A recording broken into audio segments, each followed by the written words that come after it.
आगे।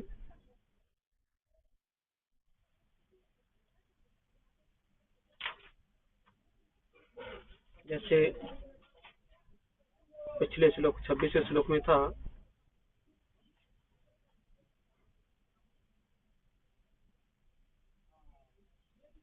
ज्ञाने प्रयासे मदपास्य नमन्तेव जीवन्ति सन्मुखरितां भवदीयवार्तां स्थाने स्थितता चितास्फूर्तिगतां तन्वः मनोभिर ये प्रयासो जितोप्यसि त्रिलोक्याम। ये श्लोक भागवतम में आता है और इसमें बताते हैं कि जो व्यक्ति अपने प्रतिष्ठित सामाजिक पदों पर रहते हुए ज्ञान विधि का तिरस्कार करते हैं और मन वचन और कर्मों से आपके तथा आपके कार्यकलाप भगवान के प्रति सम्मान व्यक्त करते हैं और आपके द्वारा उच्चारित इन कथाओं में अपना जीवन न्यौछावर कर देते हैं, वे निश्चित रूप से आपको जीत लेते हैं, अन्यथा आप तीन लोकों में किसी के द्वारा भी अजय हैं, जीते नहीं जा सकते। तो ये 26वां श्लोक था। अन्य त्वमेव जानन्तं सुखाप्नेभ्य वाप्स्यते तेऽपि चाति तरन्नेव मृत्युम श्रुति परायण। तो ये था श्रुति परायण का। लेकिन अभी यहाँ पर है 27 श्लोक। अभी अगर हम कहीं भी देखते हैं तो कुछ दिखाई देता है, जैसे पहाड़ है, धरती है, खेत है, सड़क है या बिल्डिंग है। तो यहाँ पर आपको किसका संयोग दिखेगा? एक परा और अपरा, भौतिक प्रकृति और आध्यात्मिक प्रकृति। बस आध्यात्मिक मतलब जीवात्मा, और ये भौतिक प्रकृति मतलब जो संसार दिखता है। अभी आप देखेंगे तो जो बिल्डिंग बने उससे पहले क्या था? वहाँ खाली जमीन होगी, कुछ खेत पड़े होंगे, फिर वहां पर कोई तो एक परा या आध्यात्मिक प्रकृति मतलब जीवात्मा उधर आया और उसने इधर देखा कि यहाँ पर जगह है, चलो अपना घर बनाते हैं। तो उसने कुछ सीमेंट, बालू, विटा और थोड़ा बहुत ऐसे अलग अलग चीजें लेके आया वो, और उसने अपना घर बना लिया।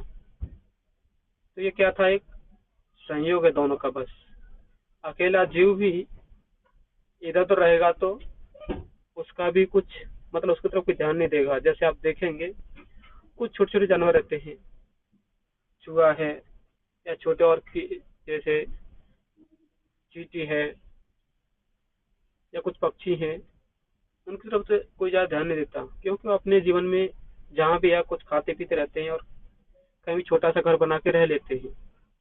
लेकिन जब ये परा और अपरा प्रकृति मिलते हैं तो उस पर लोग ज्यादा ध्यान देते हैं। जैसे अभी किसी ने बिल्डिंग खड़ा कर दिया तो लोग सब उसको देखते हैं। लेकिन हमें कभी भी वो बिल्डिंग नहीं देखना चाहिए और न वहां पर कौन व्यक्ति रह रहा है, क्या रह रहा है। हमें क्या सोचना चाहिए? ये भगवान की दोनों शक्ति हैं। और क्यों कई बार क्या हो जाता है, जब हम किसी बिल्डिंग को देखते हैं तो जलन होती है, अरे हमारा घर उधर क्यों नहीं, या ये बिल्डिंग इधर ही क्यों, ऐसा क्यों। हमें सोचना चाहिए कि क्योंकि भगवान की शक्ति है, उसका सदुपयोग करो बस। उससे ज्यादा कुछ सोचना नहीं चाहिए उसमें, नहीं तो हम लोग उसको देख के भ्रमित हो जाएंगे और आपस में लड़ाई झगड़े करते बैठते हैं। हमारा आवाज आ रहा है ना आप लोगों को? यस प्रभु जी आ रहा है। हाँ जी ठीक है। प्रभु।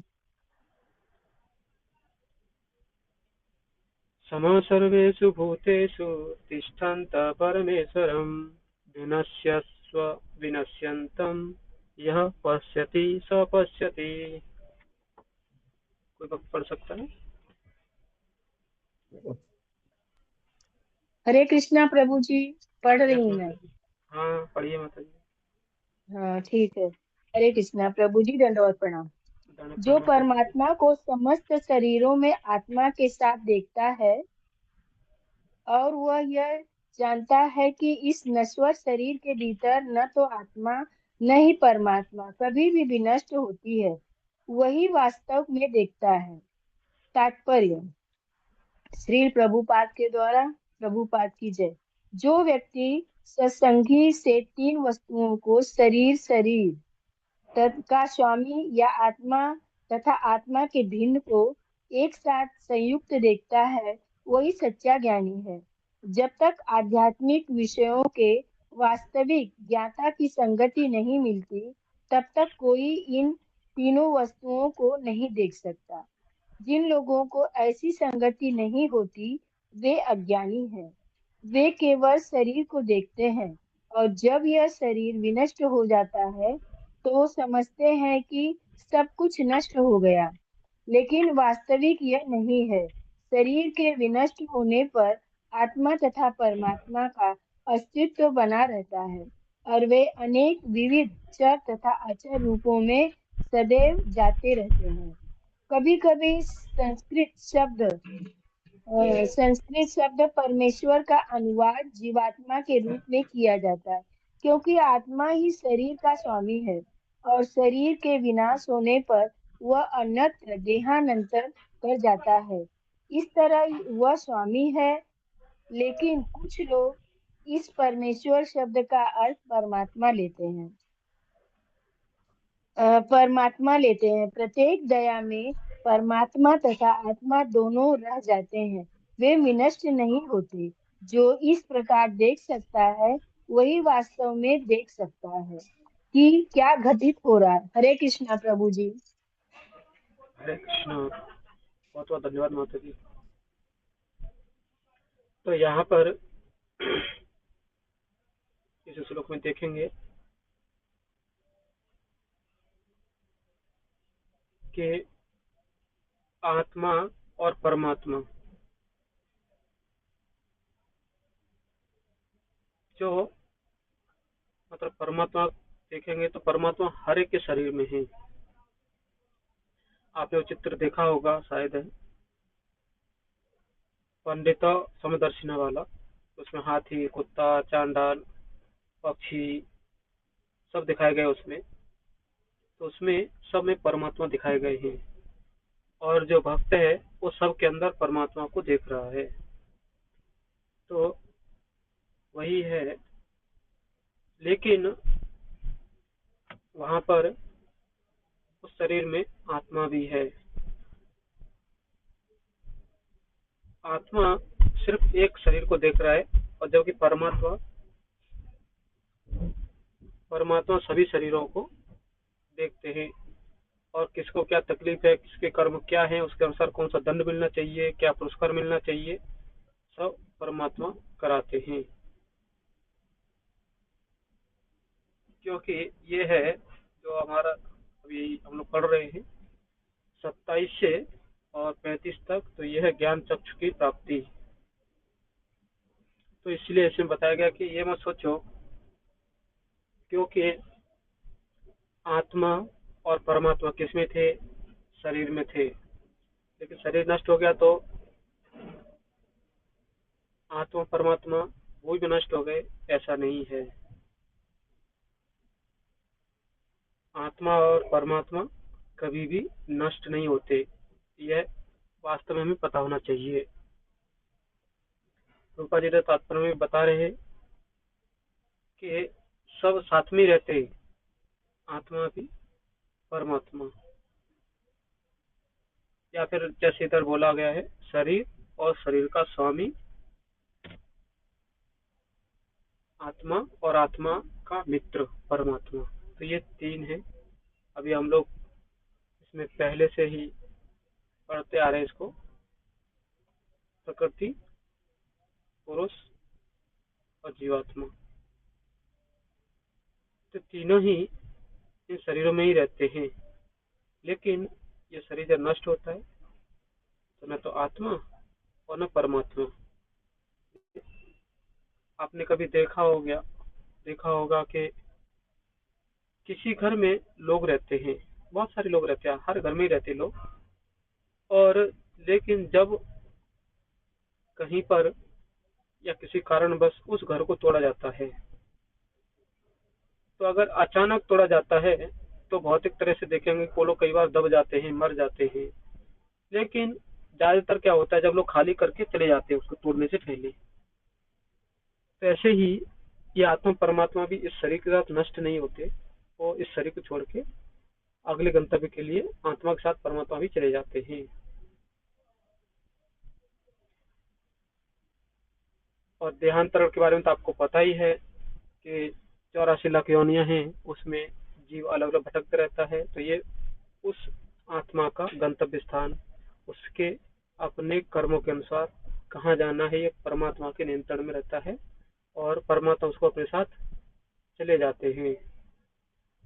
और रूपा जी इधर बता रहे हैं कि प्रत्येक दशा में कुछ भी दशा रहने दो, कहीं भी रहने दो, परमात्मा जीवात्मा के साथ, या मतलब परमात्मा आत्मा के साथ ही रहते हैं। वो न तो छोड़ते उसको कभी, और न ही आत्मा और परमात्मा विनष्ट होते हैं। क्योंकि परमात्मा हमेशा देखते रहते हैं कि कहाँ पर क्या हो रहा है और उसके अनुसार इसकी गति आगे क्या है, ये गलती क्या कर रहा है, इसको दंड क्या मिलना चाहिए, ये सब परमात्मा उसके साथ रह के नियंत्रण करते हैं। इसलिए आपने सुना होगा एक भागवतम का श्लोक है, कर्मणा देवनेत्रेण जंतुर देहोपपद्यते। भगवान मतलब देव मतलब परमात्मा के निर्देशन में जीवात्मा को अगला शरीर प्राप्त होता है देवनेत्रेण। ठीक है, 29वां श्लोक। हरे कृष्णा प्रभु जी। यस हरे माता कृष्ण जी। हाँ, प्रभु जी, बोलिए। मेरा एक क्वेश्चन है। हाँ, यहाँ पर जैसे आत्मा और आत्मा का मित्र परमात्मा और शरीर के बारे में बोला गया है, तो आप हाँ, जैसे बोले प्रकृति पुरुष और जीवात्मा, हाँ। तो प्रकृति प्रभु जी इसमें शरीर को बोलेंगे और आत्मा पुरुष और जीवात्मा परमात्मा को बोलेंगे। नहीं नहीं, कैसा हो जाता है, आत्मा को पुरुष बोल सकते हैं क्योंकि वो स्वयं भोग करना चाहता है, इसलिए वो कष्ट भी उसको मिल रहा है। हाँ। और जो शरीर है वो प्रकृति से मिला हुआ है, क्योंकि जो शरीर है वो तो आत्मा का मतलब आत्मा ने खुद से तो नहीं बनाया उसको। उसमें जैसे आपने पढ़ा था ना कि शरीर किससे बना है, पंच महाभूत, पृथ्वी जल वायु अग्नि आकाश। तो ये कहाँ से मिले उसको, प्रकृति से मिले ना सब। तो ये प्रकृति ही है, और जाते समय पे आत्मा इसको छोड़ देगा। हाँ, तो शरीर को प्रभु जी मैं वही बोल रही हूँ, शरीर को तो प्रकृति बोलेंगे ना, मतलब क्या हाँ, बोलेंगे, प्रकृति। हाँ, हाँ। हाँ, और एक मतलब आत्मा का मित्र जिसको परमात्मा बोला जा रहा है, जैसे आपने बोला कि जीवात्मा जो है वो आध्यात्मिक के अंदर आता है, तो हाँ। इसमें जो जीवात्मा हम बोल रहे हैं उसको तो हम परमात्मा मतलब पकड़ेंगे, परमात्मा को, जीवात्मा जो है। नहीं, जीवात्मा मतलब आत्मा, जीव। अच्छा, हम ओके, जीवात्मा मतलब आत्मा। हम हैं, अच्छा। हम लोग। हाँ। अच्छा, ओके। तो प्रभु जी फिर परमात्मा यहाँ पर किसको बोला गया, प्रकृति पुरुष, पुरुष किसको बोला गया बोल रहे हैं फिर हम, भगवान परमात्मा? थोड़ा कंफ्यूज है प्रभु जी, मैं इन तीनों को लेकर। हाँ, तो इसमें जैसे अभी हम लोगों ने शायद है पिछले सप्ताह या उसके पहले बोला था कि जो प्रकृति है वो हमें बांधती है, मतलब जीवात्मा को बांधती है। किससे, ये शरीर देके। जैसे छोटा बच्चा है, वो चलने का प्रयास करता है लेकिन चल नहीं पाता, क्योंकि जीवात्मा को स्वाभाविक अवस्था चलने की, चल सकता है, सब कुछ कर सकता है, लेकिन शरीर ने उसको बांध लिया है। लेकिन अभी जब वही शरीर बूढ़ा हो जाता है तो अपने आप को संभाल नहीं पाता है। तो ये क्या है, उस जीवात्मा को प्रकृति ने बांध के रखा है, उसको दंड मिल रहा है वो। और पुरुष बोलते हैं वास्तविक भोक्ता, मतलब परमात्मा है। लेकिन ये जो पुरुष, मतलब यहाँ पर कभी कभी जीवात्मा को पुरुष बताया गया है। तो जीवात्मा क्योंकि अपने को भोक्ता समझता है, तो इसलिए वो दंड मिलता है, दंड के एक स्वरूप उसको शरीर मिलता है। लेकिन यहाँ पर परमात्मा फिर भी उसको निर्देशन देने के लिए अभी क्या करना है, कैसे करना है, या उसको जैसे सो जाता है तो फिर से उठते समय उसको क्या करना चाहिए, कल क्या करने वाला था, वो सब परमात्मा ही उसको बताते हैं। जीवात्मा का अपना कुछ भी जैसे भगवत गीता में बताते हैं भगवान, मत परतरणान्यथ, और दूसरा है एक ये आता है कि भगवान ही बुद्धि देते सबको। तो ये वास्तविक बुद्धि भगवान ही देते हर समय, और इसीलिए परमात्मा कभी भी आत्मा को छोड़ते नहीं। ठीक है माता जी। हाँ यस प्रभु जी, आप पुरुष मतलब समझ में आया कि वास्तविक जो भोक्ता है वो तो हाँ परमात्मा है। जीवात्मा वो खुद को भोक्ता समझने लगते हैं। तो पुरुष, हाँ अभी हम उसको पकड़ रहे हैं। प्रकृति तो वो शरीर है जो हमें बांधते रहते हैं, बांधा रहता है जो जीवात्मा से उसको। तो इसमें और फिर जीवात्मा, फिर आत्मा को बोलेंगे, आप बोले जो जीवात्मा है। हाँ, मतलब आत्मा या जीवात्मा दोनों एक ही शब्द है। ओके। हाँ प्रभु जी, अभी क्लियर हुआ। थैंक यू प्रभु जी। हरे हरे कृष्ण।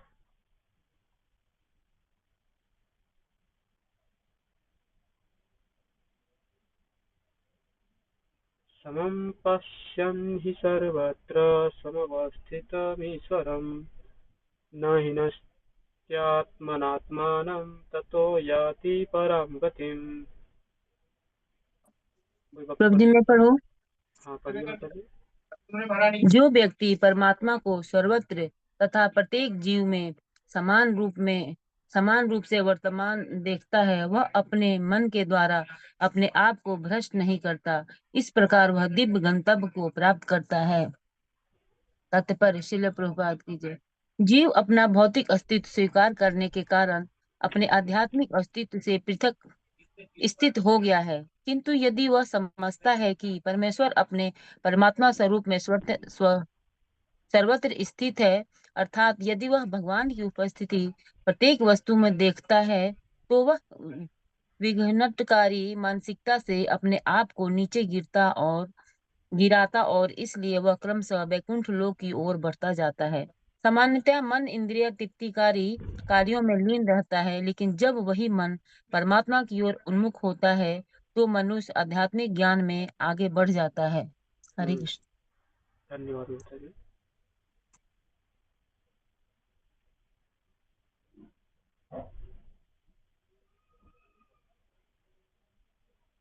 तो यहाँ पर देखेंगे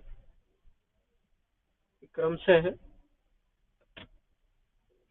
ये आगे बता रहे हैं यहाँ पर रूपा जी, क्योंकि अभी यहाँ पर हमें देखना चाहिए जैसे हम शरीर है, लेकिन हम जीवात्मा है, हम ही जीव है, लेकिन हमें क्या करना है अपने स्तर से, या फिर हमें अपने शरीर को एक बाहर से देखना चाहिए। जैसे अभी आप कभी बैठे कहीं पर या कुछ कार्य कर रहे हैं और वहां पर कैमरा लगा हुआ है, और जब आप उस कैमरे के द्वारा बाद में जैसे कल 7 तारीख का जो भी आपने किया घर में उसको आप देख रहे हैं कैमरे पर आज 8 तारीख को, तो ये क्या है, आप उस परिस्थिति से एकदम बाहर है। तो ये आपको यहाँ पर देखना चाहिए, ये सब इधर चल रहा है कि जो व्यक्ति मतलब ये व्यक्ति है वो क्या कर रहा है, ऊपर से देख रहा है परमात्मा को और जीव को, कि जीव है ये परमात्मा है, समान रूप से देखता है। मतलब हर एक जीव में, प्रत्येक, यहाँ पर लिखा हुआ प्रत्येक जीव में। जब आप ये सोचेंगे तो उस समय आपका मन आपको फंसाएगा नहीं। ये मन कैसे फंसाएगा, अगर समझो आपके पास या फिर जैसे मंदिर में कई बार प्रसाद सर्विंग होते रहता है, तो हम देखते हैं कि उस वक्त से हमारा कितना रिलेशन है जो सर्विंग करने वाला है। तो उससे क्या करेंगे, हम थोड़ा सा एक्स्ट्रा लेने का प्रयास करते हैं। और कभी कभी जैसे अगर हम सर्विंग कर रहे हैं वहां पर, मतलब हम ऊपर से देख रहे हैं कि ये जीवात्मा जो सर्विंग कर रहा है, तो 2 जीवात्मा या 4 जीवात्माओं को अलग अलग तरह से देख रहा है वो। एक तो क्या है, वो किसको देखता है कि जिससे उसका संबंध ठीक नहीं है, तो क्या करेगा, हो सकता है कि जो व्यक्ति वो मांग रहा है उसको नहीं देगा वो, क्योंकि उसका संबंध उससे ठीक नहीं है। तो अगर आप ये दूसरे दिन देखेंगे अपना ही वीडियो, अब दूसरे दिन देखेंगे तो क्या समझ में आएगा कि ये व्यक्ति कितना पक्षपात कर रहा है, अगर आप निष्पक्ष रूप से देखेंगे। क्यों?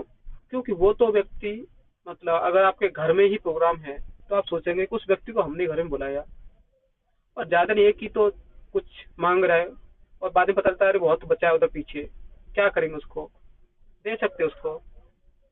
तो ये क्या हो जाता है, अगर हम समान रूप से नहीं देखते तो ये सब होता है। और ये क्या होता है, फिर सिर्फ क्या होता है, हमारे मन में जो रिकॉर्डेड हमारी पूर्व छवियां हैं, छवि मतलब बोल सकते हैं स्मृति हमारी, या जो भी घटनाएं घटी थी, वो हमें बताते हैं कि इसने हमारे साथ कैसा व्यवहार किया था। तो वैसा ही व्यवहार हमारा मन हमें करने को प्रेरित करता है। तो जैसे कि आपने कई बार सुना होगा, लोग बोलते हैं कि हम मन के राजा हैं, लेकिन वो बेचारे भूल जाते हैं कि वास्तविक राजा तो उनका मन है, वो सिर्फ दास के रूप में मन का जो भी मन बोलता है वो करते रहते बस, और कुछ नहीं। और क्योंकि मन हमें क्या करता है, बार बार, यहाँ पर जैसे एक शब्द आया था, विघटनकारी मानसिकता, मतलब हमें एकदम तोड़ते रहता है वो। हम आगे बढ़ना चाहते हैं, लेकिन मन हमारे पूर्व स्मृतियों के कारण और काम, क्रोध, लोभ, मोह, मद, मत्सर के कारण हमें क्या करता है, कुछ न कुछ एक डाल देता है, कुछ तो उस व्यक्ति से संबंधित कि उसने हमारे साथ कैसा किया था व्यवहार, तू भी ऐसा कर। और इससे हम भक्ति में एकदम पीछे जाते रहते हैं, क्योंकि हम जाने अनजाने में वैष्णव अपराध करते रहते हैं। लेकिन जब हम वास्तव में समझेंगे कि नहीं, जो व्यक्ति अगर समझो हमें कोई समझा के थप्पड़ मार दिया, तो हम सोच सकते हैं कि हो सकता है ये हमारे कभी पिछले कर्मों का फल है। एक बार आपने शायद सुना होगा, एक महाराज थे, वो प्रवचन दे रहे थे, और मतलब क्या बोल सकते हैं आप उसको, रविवारी प्रीति भोज, संडे फीस्ट लेक्चर चल रहा था। तो एक व्यक्ति आया, उसने जोर से महाराज को थप्पड़ मारा, और महाराज उसमें कहाँ बैठे थे, व्यास आसन पर लेक्चर दे रहे थे। तो अभी जो आसपास महाराज के लोग बैठे थे वो तुरंत ही उठे और उस व्यक्ति को मारने के लिए जाने वाले थे, लेकिन वो महाराज ने क्या किया, हाथ ऐसा किया जैसे उनको नीचे बिठाना चाहते हो बाकी लोगों को, और वो व्यक्ति वहां से चला गया। बाद में जैसे कुछ समय बाद, हो सकता है 1-2 मिनट के बाद, जब वो व्यक्ति चला गया तो महाराज ने कथा फिर से वहीं से चालू की जहां से उन्होंने बीच में रुक गई थी। और फिर बाद में जो उनका टाइमिंग रहता था वहां तक उन्होंने वो पूरा कथा किया। और बाद में फिर जैसे पूछते हैं कि सब लोग पूछते हैं क्या किसी का प्रश्न है कोई क्या, तो महाराज ने भी पूछा किसी का कुछ प्रश्न है क्या, तो तुरंत ही 10-12 लोगों ने हाथ ऊपर किया, हाँ प्रश्न है हमारा। तो एक को माइक दिया गया, उसका उस व्यक्ति का, उस भक्त का पहला प्रश्न था कि महाराज आपने हमें रोका क्यों। वो व्यक्ति आया था, उसने आपको मारा, आपने हमें क्यों रोका। आप साधु थे, ठीक है, आप कुछ नहीं कर सकते, लेकिन हम कर सकते थे। हम तो साधु नहीं, साधु है लेकिन हम उसको सबक सिखाएंगे। तो वो महाराज एक ही बात बोले उनको कि जो ये व्यक्ति था वो हमारे पिछले कर्मों को लेके आया था। अगर हम यहाँ पर कुछ रिएक्शन, जो भी हम मतलब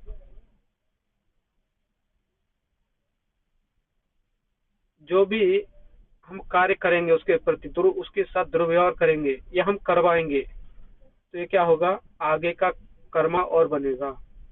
तो फिर से वो कर्म को समाप्त करने के लिए वापस ऐसी तो कुछ दुर्घटना घटेगी। तो इसलिए बोले कि इसलिए हमने आपको रोका और हमने कुछ रिएक्शन नहीं दिया, क्योंकि अभी ये कर्म है वो हमारे पिछले कर्मों का होगा फल, तो जाने दो उसको।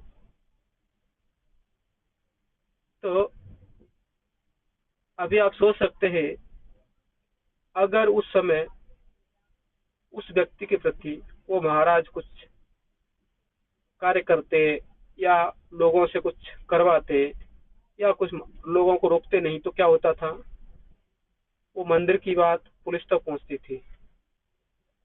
पुलिस से हो सकता है कि बात और बढ़ती तो पूरे इस्कॉन जगत में होती या पूरे भारत में होती। तो क्या हो जाता है कि उतना ही बड़ा विषय बनता था ये। लेकिन सिर्फ उन्होंने क्या किया, उस समय कुछ रिएक्शन नहीं दिया, उस समय उन्होंने कुछ भी प्रतिक्रिया नहीं की, जिससे वो भक्त जो महाराज थे वो तो महान बन गए, और जिस व्यक्ति ने वो दुर्व्यवहार उनके साथ किया वो अपने को पछताया होगा बाद में। लेकिन क्या होता है, इससे हम आध्यात्मिक में आगे बढ़ेंगे बस, और हम कितना सहनशील हैं हम देख सकते हैं। तो इसमें हम ऐसा नहीं बोल रहे कि कभी कल को आपके साथ कुछ दुर्व्यवहार होता है तो आप भी सहन करेंगे। हाँ, सहन करना चाहिए जितना हम सहन कर पाते हैं, और अगर हो सकता है तो हम खुद उसमें न जा करके उनके वरिष्ठ भक्तों से या फिर जैसे बाहर हैं तो पुलिस से, उनके द्वारा हमें आगे की कार्रवाई करने के लिए छोड़ देना चाहिए। ठीक है, श्लोक संख्या 30 साथ में सब लोग बोलेंगे। प्रकृत्येव च कर्माणि क्रियमाणानि सर्वशः यः पश्यति तथात्मानम् अकर्तारं स पश्यति। कोई व्यक्ति पढ़ सकता है? हरे कृष्ण प्रभु जी, मैं पढ़ूं? यस माता जी। जो यह देखता है कि सारे कार्य शरीर द्वारा संपन्न किए जाते हैं, जिसकी उत्पत्ति प्रकृति से हुई है, और जो देखता है कि आत्मा कुछ भी नहीं करता, वही यथार्थ में देखता है। तात्पर्य पढ़ना है प्रभु जी? यस माता जी।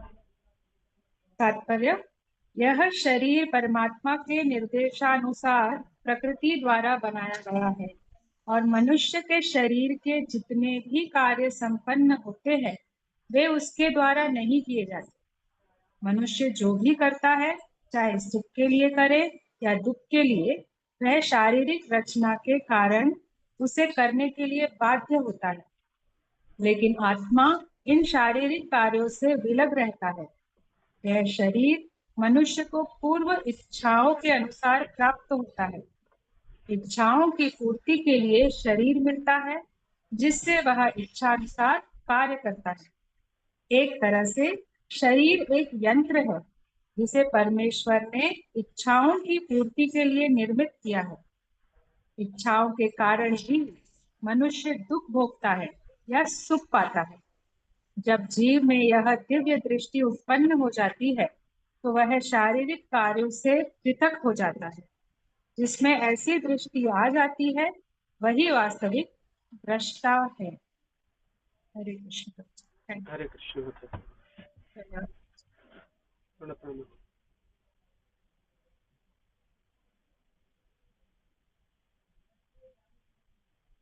तो यहाँ पर तो फिर से वही आया है कि जो भी कार्य हो रहे हैं वो कौन कर रहा है? शरीर कर रहा है। हो सकता है कभी उसको मन भ्रमित करता है तो वह दुर्व्यवहार भी करता है। और इस शरीर कार्य करता है, लेकिन इस शरीर की उत्पत्ति कहाँ से हुई है? प्रकृति से हुई है। तो बार बार यही देखता है कि आत्मा कुछ नहीं कर रहा है, लेकिन फिर भी क्योंकि शरीर में है तो उसको सुख दुख हानि लाभ इससे प्रभावित हो जाता है। और इसके लिए क्या हो जाता है, वो कुछ ऐसे कार्य कर बैठता है जो उसकी इच्छा नहीं होती, लेकिन दंड, क्योंकि जो कर्म का फल है वो आत्मा को ही मिलेगा, चाहे किसी भी योनि में जाए। तो वास्तव में जो ये देखता है तो वही क्या है? वास्तविक देखने वाला है बस। यह पश्यति तथात्मानम् अकर्तारम् स पश्यति। जो यह समझ लेता है, देखता है, वही वास्तविक देखने वाला है। तो हमें कभी भी ध्यान रखना चाहिए कि हो सकता है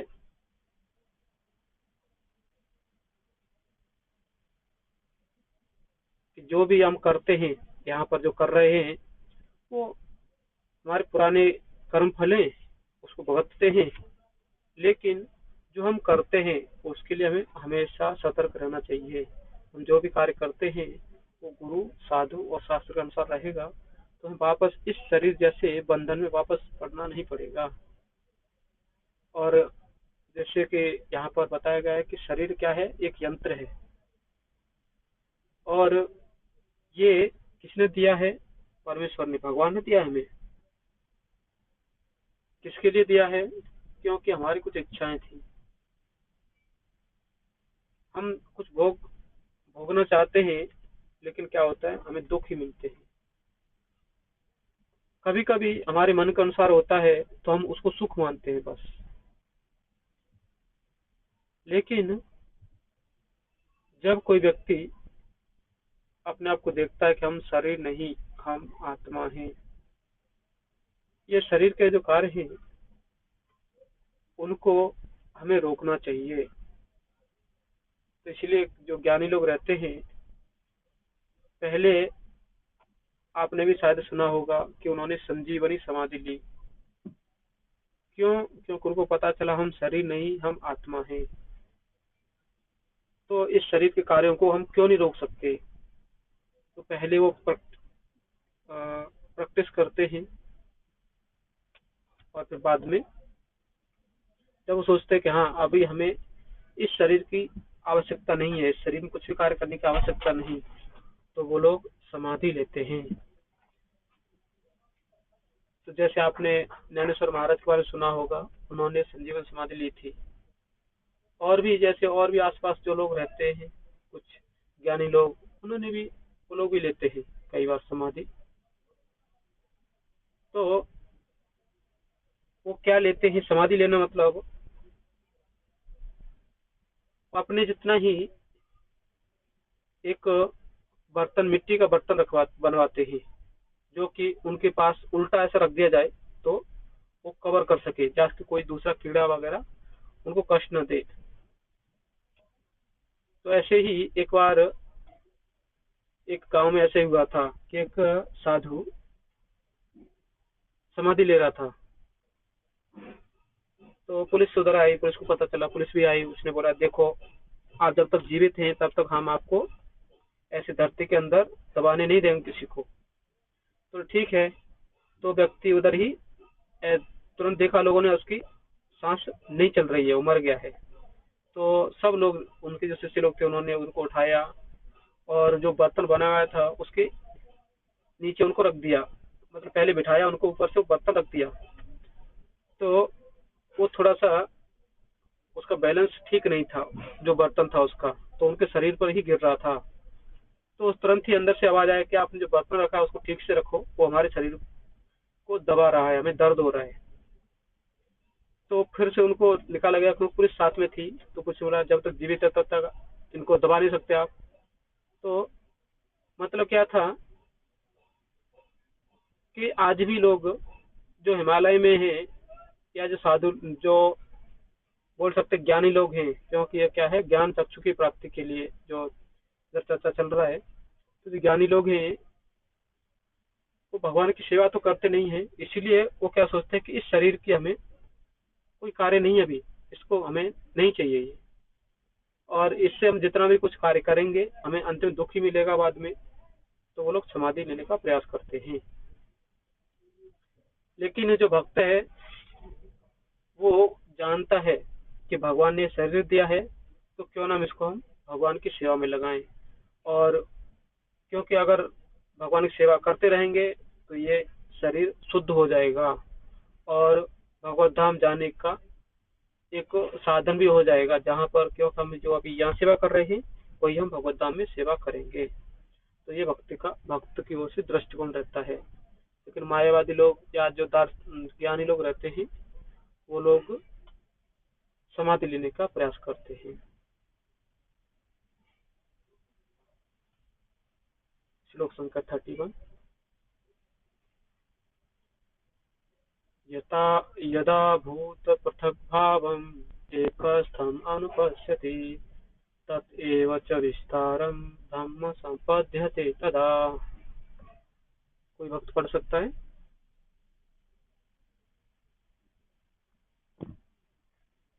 हमारा आवाज आ रहा है आप लोगों को? यस प्रभु जी, आ रहा। हाँ, पढ़िए मतलब।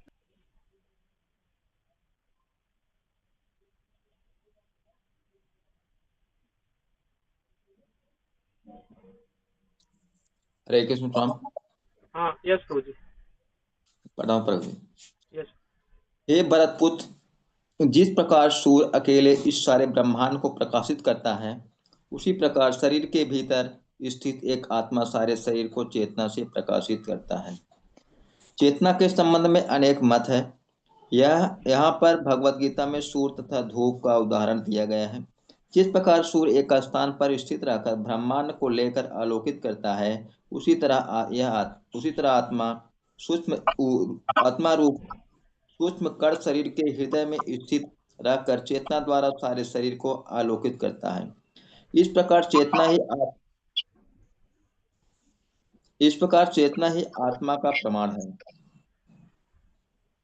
जिस तरह धूप व प्रकाश सूर्य की उपस्थिति का प्रमाण होता है, जब शरीर में आत्मा वर्तमान होता रहता है तो शरीर में चेतना रहती है, किंतु ज्यों ही शरीर से आत्मा चला जाता है त्यों ही चेतना लुप्त हो जाती है। इसे बुद्धिमान व्यक्ति सुगमता से समझ सकता है। अतएव चेतना पदार्थ के संयोग से नहीं बनी रह होती। यह जीव का लक्षण है। जीव को चेतना यद्यपि गुणात्मक रूप से परम चेतना से अभिन्न है, किंतु परम नहीं है, क्योंकि एक शरीर की चेतना दूसरे शरीर से संबंधित नहीं होती। लेकिन परमात्मा जो आत्मा के सखा रूप में समस्त शरीरों में स्थित है समस्त शरीरों के प्रति सचेष्ट रहते हैं। परम चेतना तथा व्यष्ट चेतना में यही अंतर है। हरे कृष्ण प्रभु। हरे कृष्ण को आप कौन सा पढ़ रहे थे? जी प्रभु हाँ जी हाँ, कहाँ से पढ़े ये? बुक कहाँ में से पढ़ा। पढ़े? नहीं नहीं, ये तो 31 होगा। उन्होंने 34 पढ़ना था 31। ओहो, सॉरी हाँ सॉरी 31 सॉरी पढ़ लीजिए। सॉरी 31 में पढ़ सकते हैं सुबह? दोबारा पढ़ाऊं? 31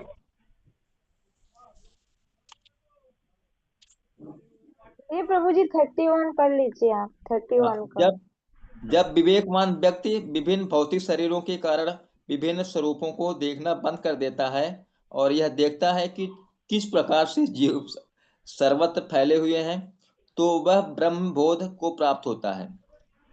जब मनुष्य देखता है कि विभिन्न जीवों के शरीर उस जीव की विभिन्न इच्छाओं के कारण उत्पन्न हुए हैं और वे आत्मा से किस तरह संबंध नहीं है, तो वह वास्तव में देखता है देहात्म बुद्धि के कारण हम किसी को देवता या किसी को मनुष्य, कुत्ता, बिल्ली आदि के रूप में देखते हैं। यह भौतिक दृष्टि है, वास्तविक दृष्टि नहीं है। यह भौतिक भेदभाव देहात्म बुद्धि के कारण है। भौतिक शरीर के विनाश के बाद आत्मा एक रहता है। यही आत्मा भौतिक प्रकृति के संपर्क से विभिन्न प्रकार के शरीर धारण करता है। जब कोई इसे देख पाता है तो उसे आध्यात्मिक दृष्टि प्राप्त होती है। इस प्रकार जो मनुष्य पशु, उच्च नीच आदि के भेदभाव से मुक्त हो जाता है, उसकी चेतना शुद्ध हो जाती है और वह अपने आध्यात्मिक स्वरूप में कृष्ण भावनामृत विकसित करने में समर्थ होता है। तब वह वस्तुओं को जिस रूप में देखता है उसे अगले श्लोक में बताया गया है। धन्यवाद प्रभु। तो इस बारी मैं नहीं, कोई बात नहीं।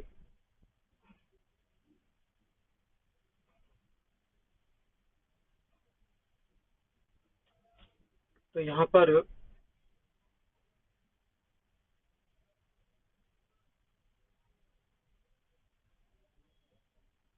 जैसे आप कभी जन्माष्टमी के समय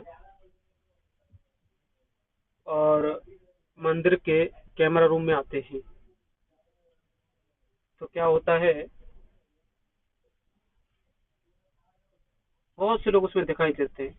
हो सकता है उसमें कोई अपना भी आपका रहे, लेकिन उसमें क्या लगता है, कितने भक्त लोग हैं।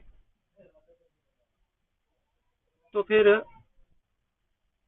उसमें आप ये नहीं देखते कि ठीक है, अभी जो हमारा मित्र है या हमारा परिवार कोई भक्त है वो किधर जा रहा है, सर चलो सिर्फ उसको ही फॉलो करते, कैमरा के द्वारा उसको चेक करते कहाँ जा रहा है, क्या कर रहा है। नहीं, उसमें क्या करते, अरे देखो ये भक्त कितनी अच्छी सेवा कर रहे हैं, अरे यहाँ पर डांसिंग कीर्तन चल रहा है, कैसे अलग अलग लोग नाच रहे हैं। तो ये क्या होता है, ऐसे ही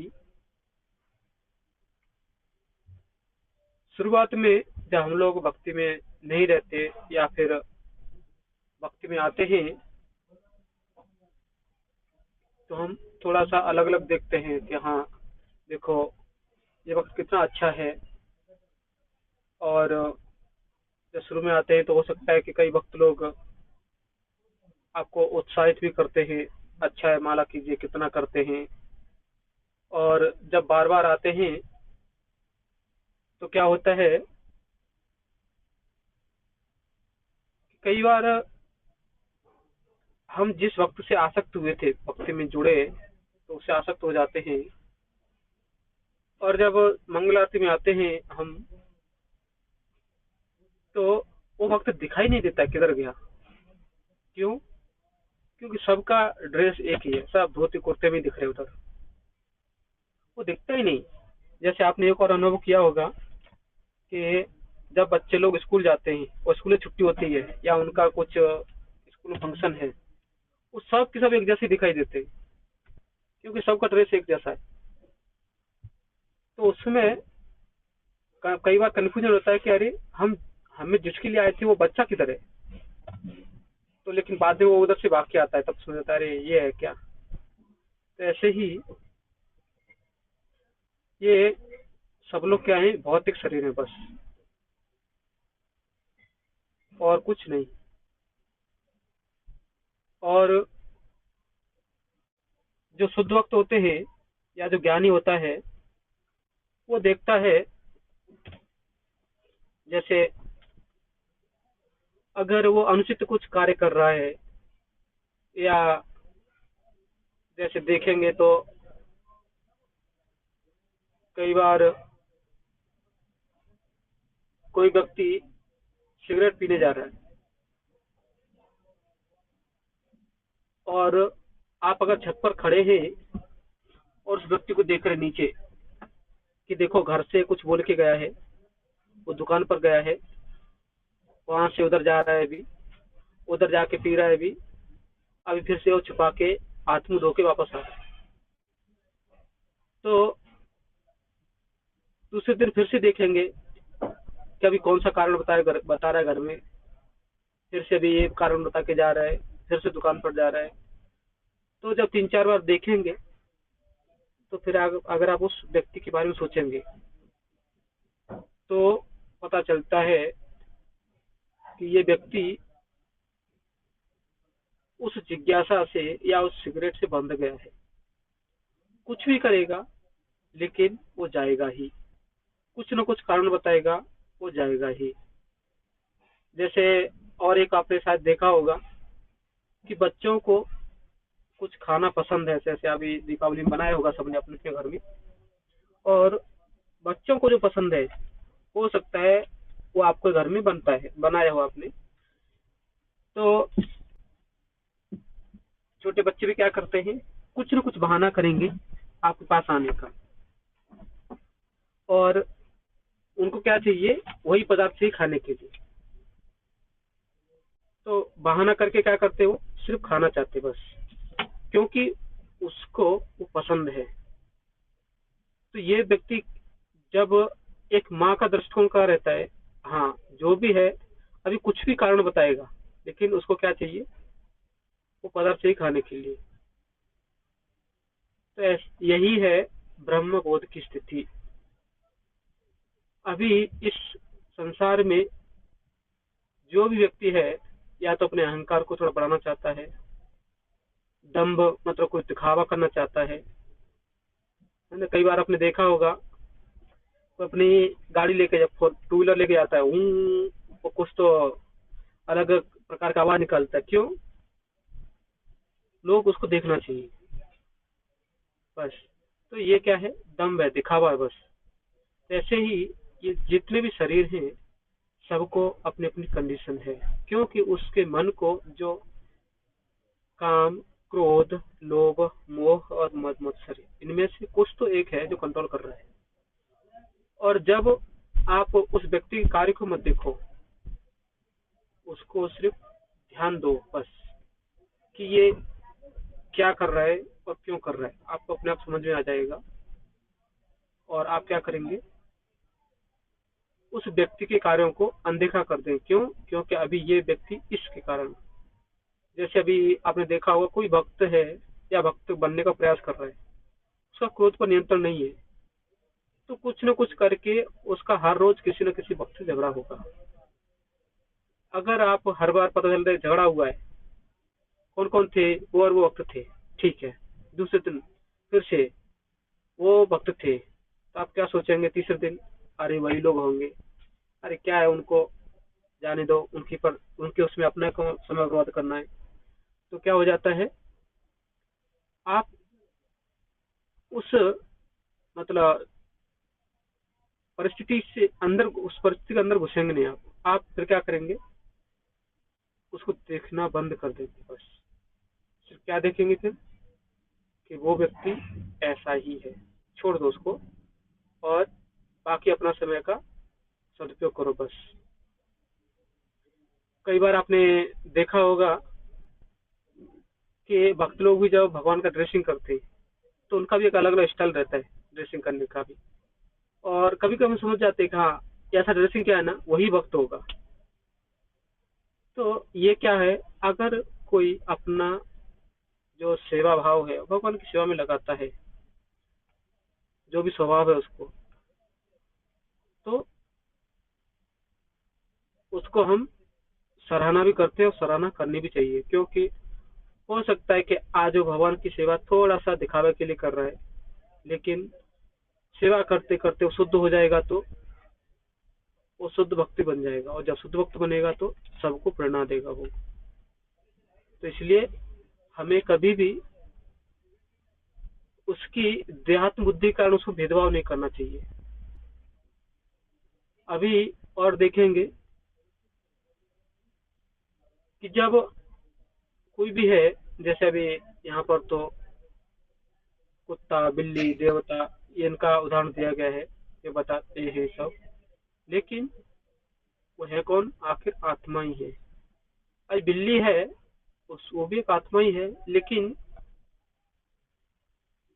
ऐसा नहीं बोल सकते उसको बोलना नहीं आता है, उसको चलना नहीं आता है, या साफ सुथरी रहती नहीं है। हाँ, रहती है वो भी, क्योंकि उसके अनुसार जैसा भगवान ने उसको बुद्धि दिया है वो रहती है।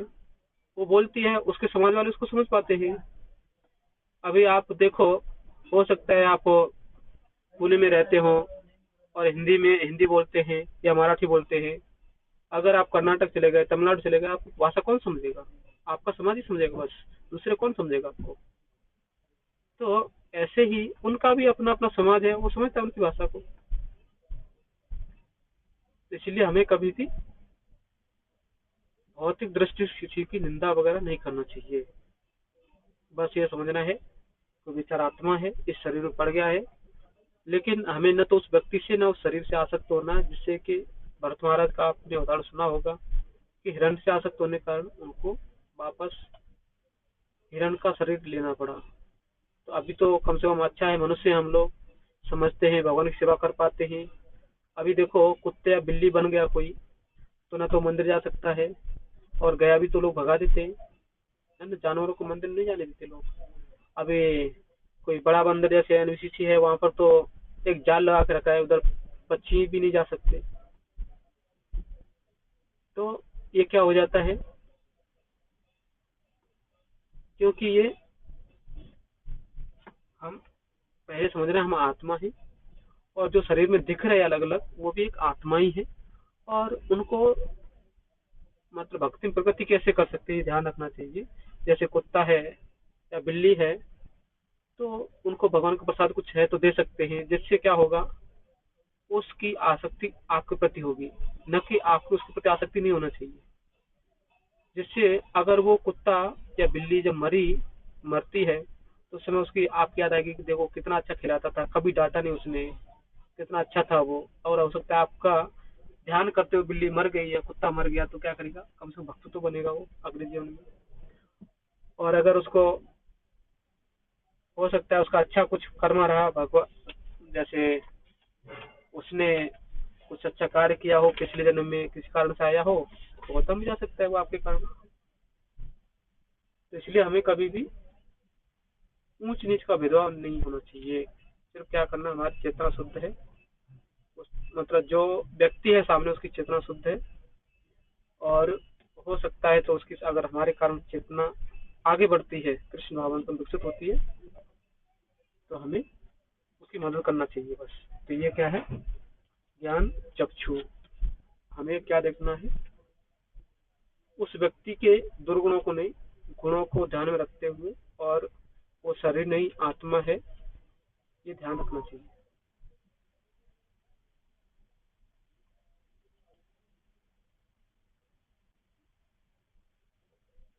श्लोक संख्या 32। अनादित्वा निर्गुणत्वात् परमात्मायमव्ययम् शरीरस्थोऽपि कौन्तेय न करोति न लिप्यते। कोई वक्त पढ़ सकता है? यस प्रभु जी, मैं पढ़ूं? हरे कृष्णा। हाँ, पढ़िए। पढ़िए माता जी, आप पढ़िए। जी प्रभु जी, प्लीज आप पढ़िए, मैं नेक्स्ट।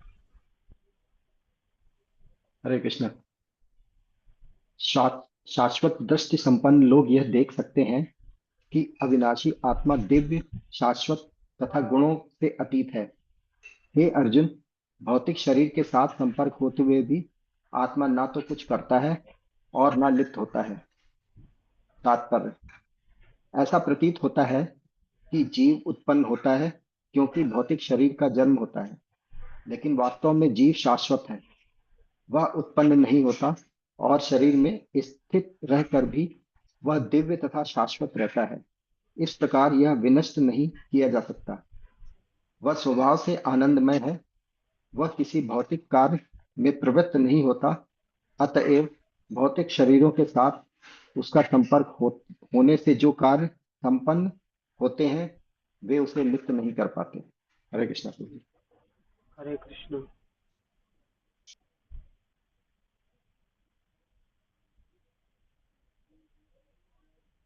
प्रभु जी एक डाउट।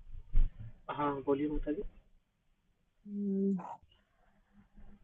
प्रभु जी ये जो दे रहे हैं कि मतलब आत्मा किसी भी भौतिक कार्य में प्रवृत्त नहीं होता, तो जो ये भावना या फिर जो आती है सूक्ष्म शरीर, तो वो आत्मा को किसी प्रकार से भी प्रभाव नहीं डालते? इतना मतलब ये समझना चाहिए श्लोक से कि आत्मा हमेशा शुद्ध रहता है।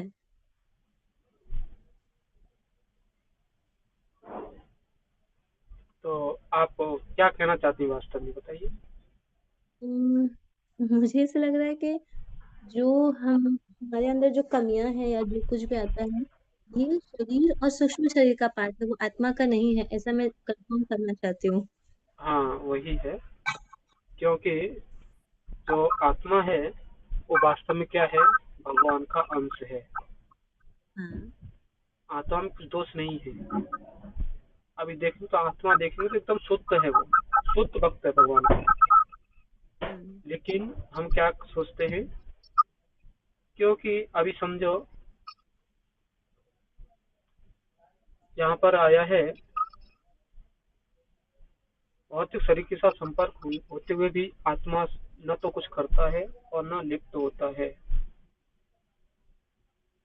अभी आपने कभी कभी बच्चों को देखा होगा, झगड़ा करते हैं, किसके लिए करते हैं, या खिलौने के लिए या खाने के लिए। लेकिन उस खिलौने का या खाने का कुछ संबंध आत्मा से है उसका? नहीं है, वो सिर्फ शरीर से है बस। थोड़ा मन को आनंद मिलेगा, मन को अच्छा लगेगा, और वहां पर ही वो इच्छा उसकी उत्पन्न होती है कि मैं ही करता हूँ, हमारी हर बात माननी चाहिए। क्यों? क्योंकि यही तो वहाँ गोलोक में थे, वहीं से यही हमारी समस्या हुई बड़ी कि भगवान ही क्यों, हम क्यों नहीं। तो यहाँ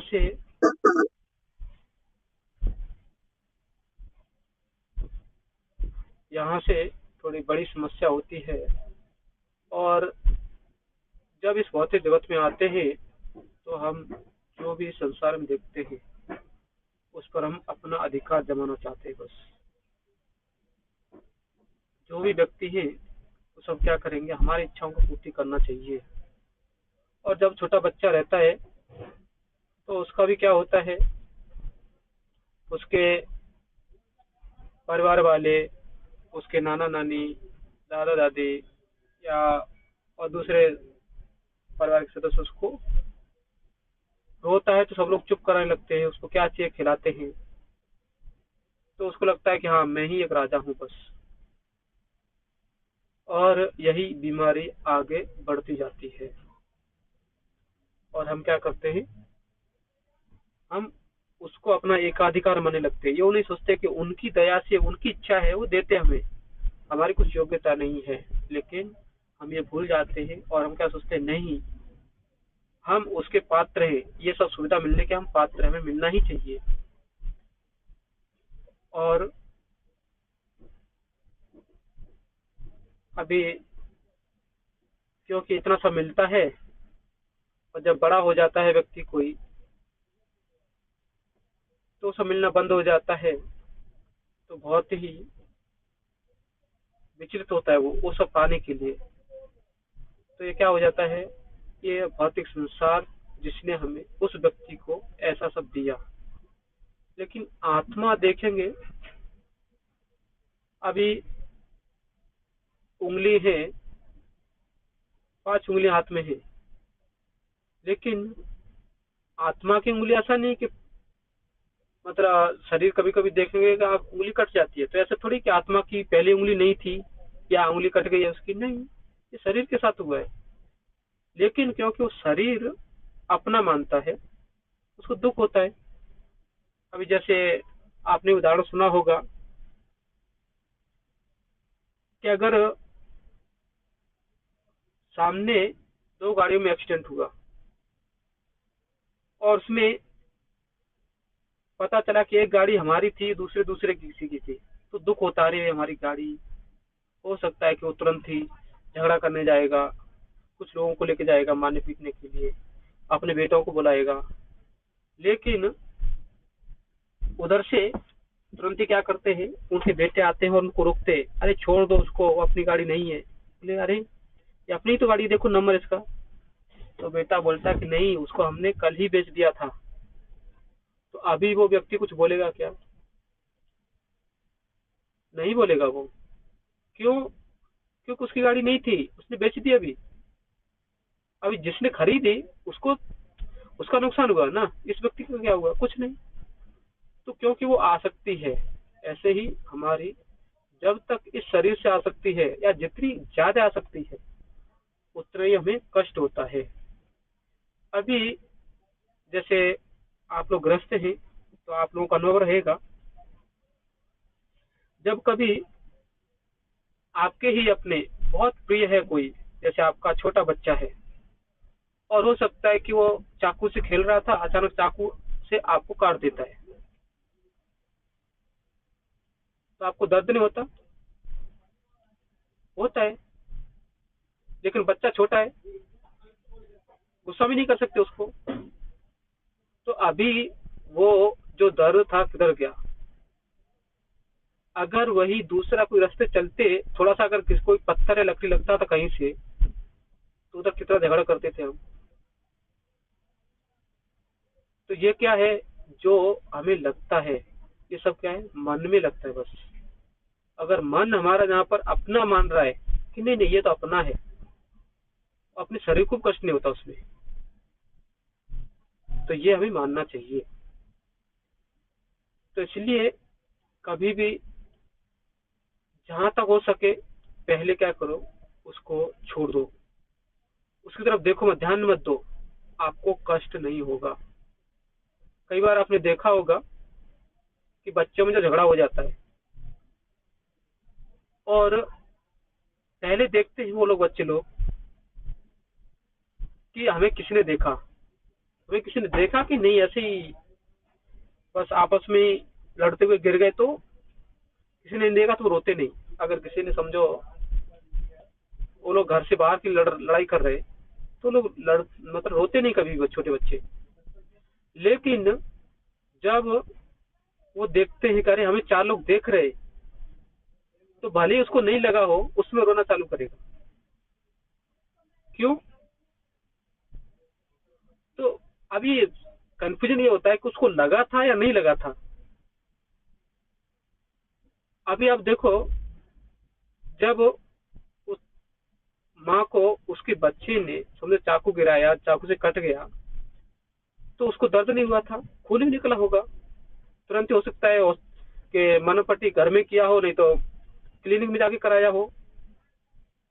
लेकिन क्या होगा, अभी कोई पूछेगा अभी तो क्या बोलेंगे?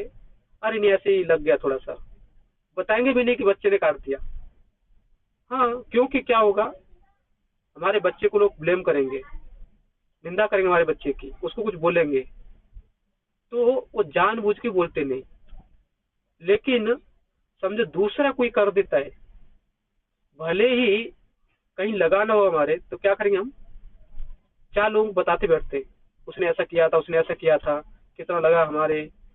लेकिन क्या होगा, ये सब क्या है, हमारे मन पर है बस, दूसरा कुछ नहीं। तो ये हमें मानना चाहिए। इसलिए हमें पहले सोचना है कि हम क्या कर रहे हैं, हम भक्ति में आगे बढ़ना है, और उसमें जितना हम इस शरीर के ऊपर ध्यान देंगे, हम भक्ति में पीछे जाएंगे। क्योंकि शरीर क्या करने वाला है, हमें अपनी ओर आकर्षित करेगा बस।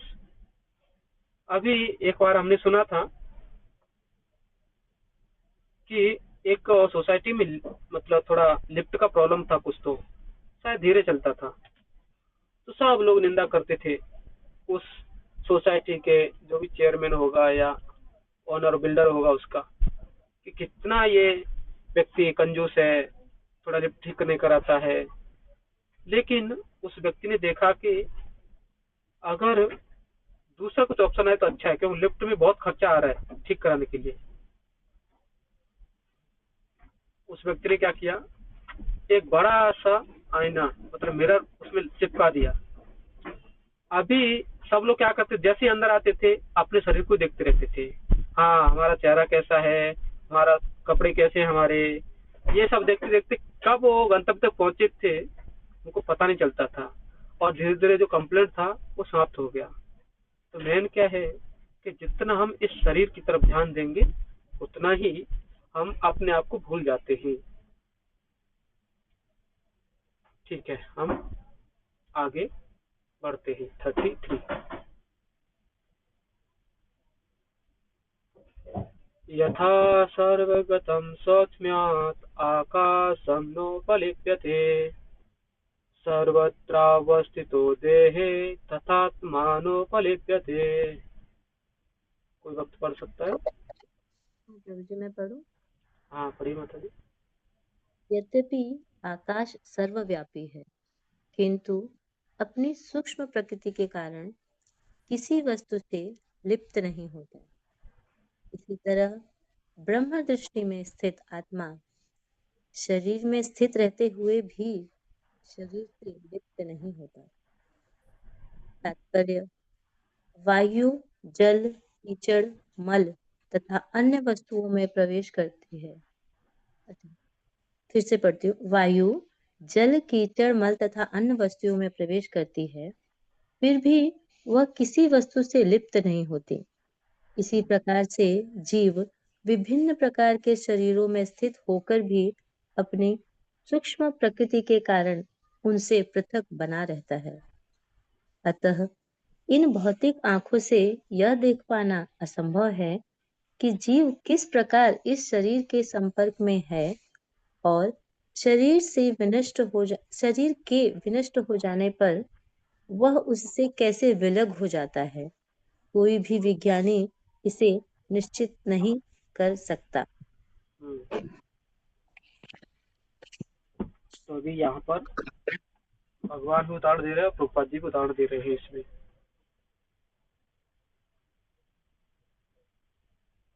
अभी जैसे आकाश है,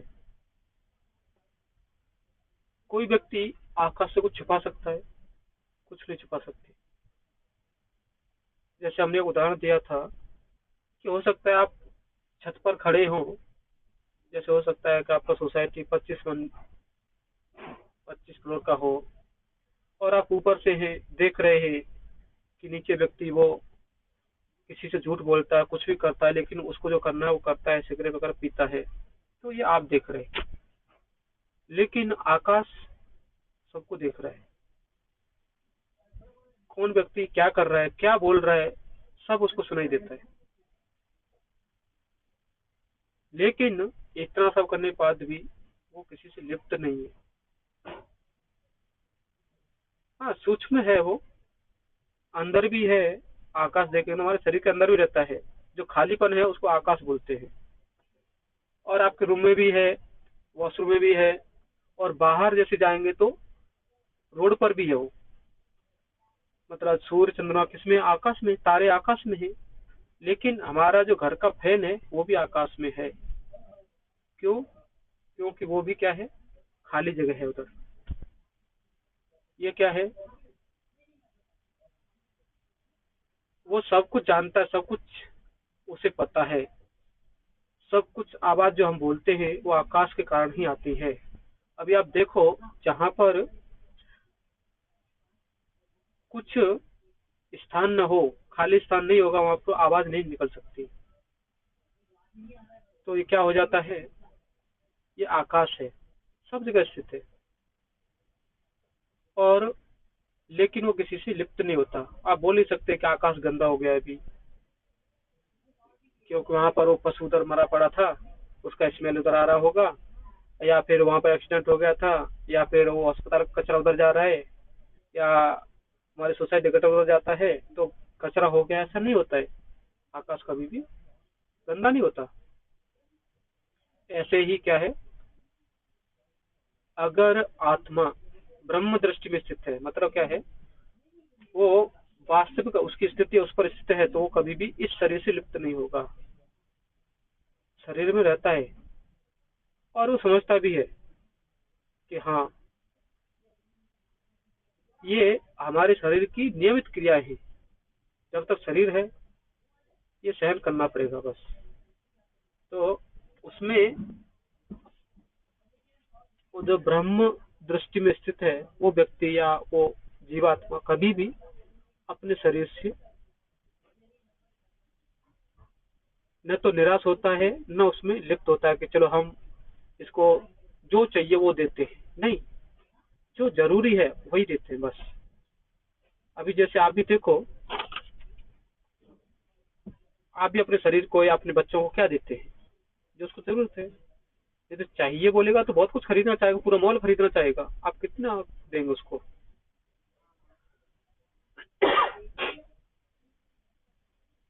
तो इच्छा कभी भी अंत नहीं होता, इच्छाओं का, इच्छाएं बढ़ती जाती है।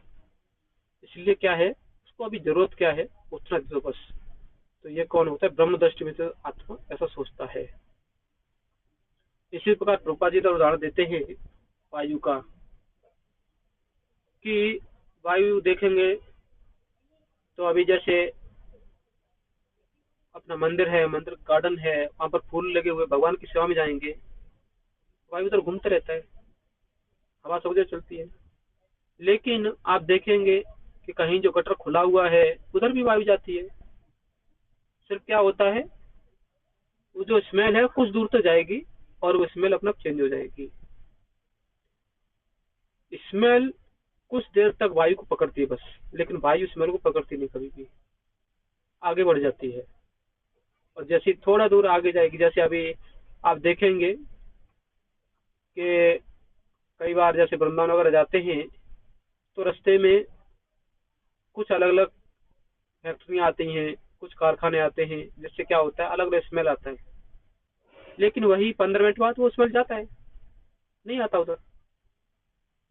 तो ये क्या हो जाता है, वायु कभी भी मिक्स नहीं होती ज्यादा। इसी प्रकार हमें अपने आप को इस भौतिक जगत से या इस शरीर के जो कार्य है उनसे अपने को निर्लिप्त करना चाहिए, उसमें लगाना नहीं चाहिए। जैसे खाना, सोना, रहना है, तो शरीर को जैसे भी जैसे आप देखेंगे जो बाहर का भौतिक व्यक्ति वो भी सोता है, उसको देखेंगे तो वो भी हो सकता है कि अभी कभी कभी 4 घंटे 6 घंटे उतना ही सोएगा वो, क्योंकि उसको इतना सब कार्य करना है। लेकिन भक्त है, उनको भी वो सोचते हैं अरे हमारा शरीर को 6 घंटे का रेस्ट बहुत हो जाता है, तो वो भी क्या करते हैं, उतना ही सोते। देखने में दोनों सेम लगते हैं, लेकिन भक्त क्या सोचता है कि इससे भगवान की सेवा अच्छी होगी।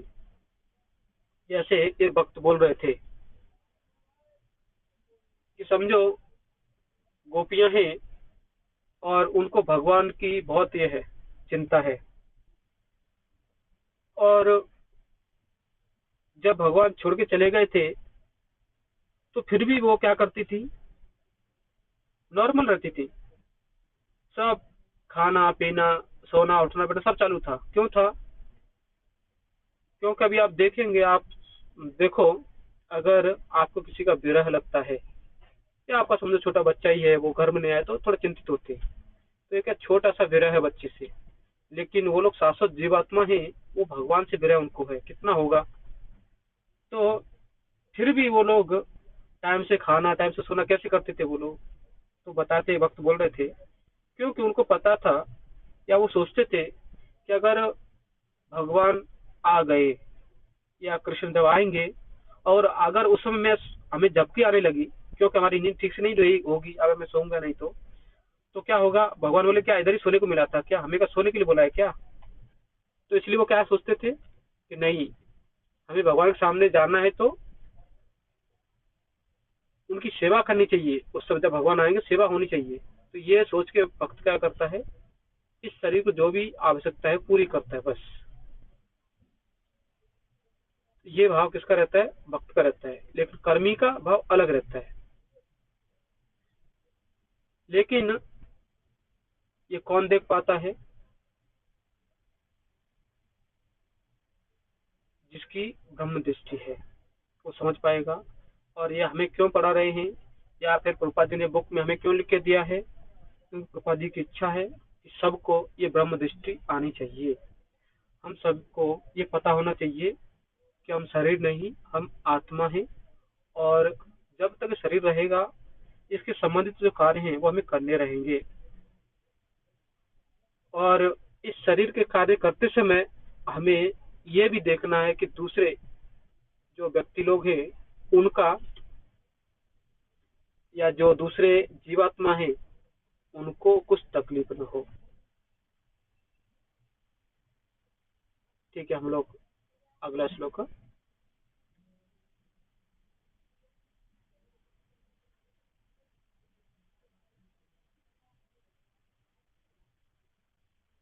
यथा प्रकाशयति एक कृत्स्नं लोक इमं रवि क्षेत्रं क्षेत्री तथा कृत्स्नं प्रकाशयति भारत।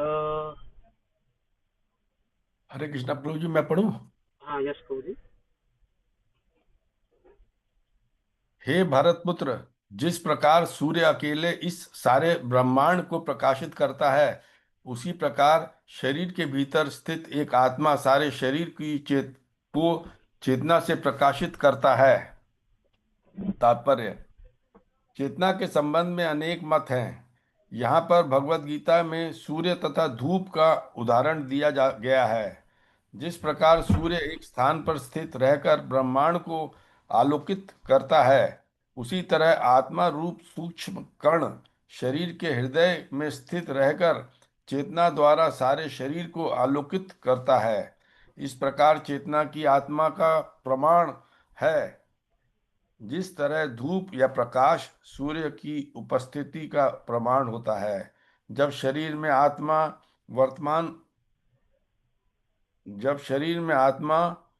वर्तमान रहता है तो सारे शरीर में चेतना रहती है, किंतु ज्यों ही शरीर से आत्मा चला जाता है त्यों ही चेतना लुप्त हो जाती है। इसे बुद्धिमान व्यक्ति सुगमता से समझ सकता है। अतएव चेतना पदार्थ के संयोग से नहीं बनी होती, यह जीव का लक्षण है। जीव की चेतना यद्यपि गुणात्मक रूप से परम चेतना से अभिन्न है, किंतु परम नहीं है, क्योंकि एक शरीर की चेतना दूसरे शरीर से संबंधित नहीं होती है।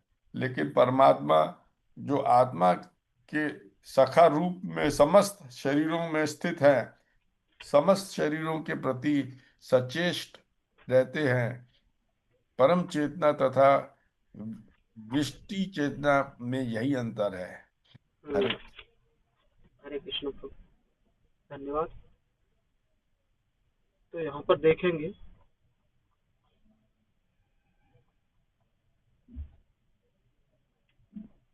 कि यहाँ पर अलग अलग तुलना करके दे रहे हैं। जैसे पहले श्लोक में आकाश के बारे में बताया था, जैसे आकाश सब जगह है वैसे ही आत्मा, और दूसरा इधर था तात्पर्य प्रभुपाद ने जड़ की, मतलब वायु के बारे में बताया था कि जैसे वायु लिप्त नहीं होता किसी से, इसी प्रकार आत्मा भी लिप्त नहीं होता। तीसरा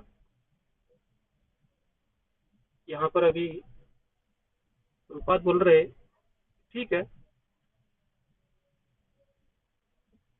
कोई व्यक्ति बोल सकता है कि आत्मा दिखता तो नहीं है, फिर इसको हम जाने कैसे, ये शरीर में है या नहीं है? तो बताते हैं प्रभुपाद जी इधर, भगवान इधर बताते हैं कि जैसे सूर्य अभी, जैसे यहाँ पर जो भक्त लोग हैं, आप लोगों ने, कितने लोगों ने सूर्य को छू के देखा है?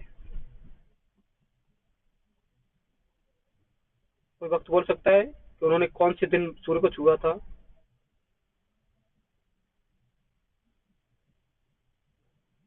नो प्रभु, हाँ, नो प्रभु जी, नॉट पॉसिबल टू क्यों? टच। हाँ ठीक है। Is too hot. हाँ, दूसरा, कितने लोगों ने, जैसे अभी इस समय दोपहर के समय घर से बाहर जाते हैं, तो कितने लोग सूर्य की निंदा करते, खास करके मई और जून के महीने में, कि देखो सूर्य कितना तप रहा है, अरे बेचारा बहुत दूर है आपसे, क्यों निंदा कर रहे बेचारे की, है ना। लेकिन हम क्या करते हैं, सूर्य की निंदा करते हैं। तो ऐसे ही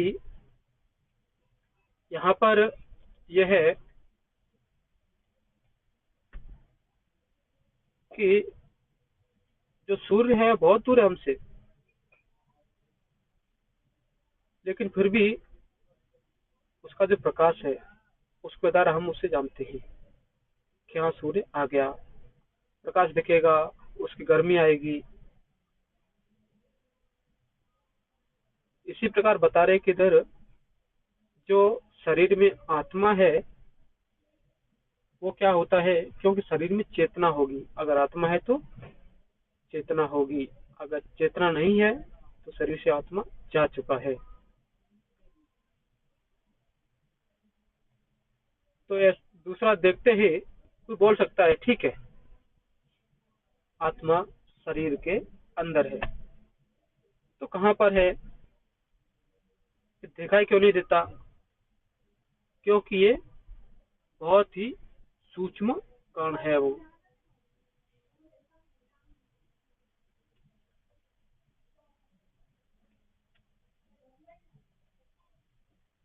तो अभी दूसरा आप देखेंगे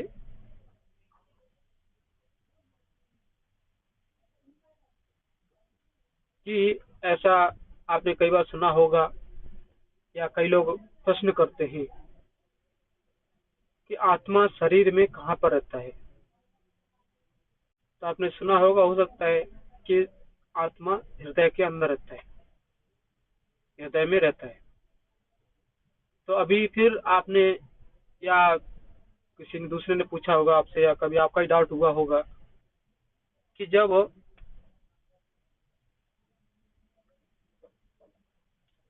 शरीर हृदय में जो आत्मा हृदय में रहता है, लेकिन कभी कभी आपने देखा होगा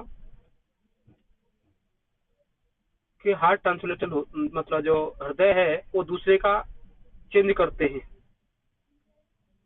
तो कई बार प्रश्न आता है कि आत्मा भी चेंज हो गया उस समय, क्योंकि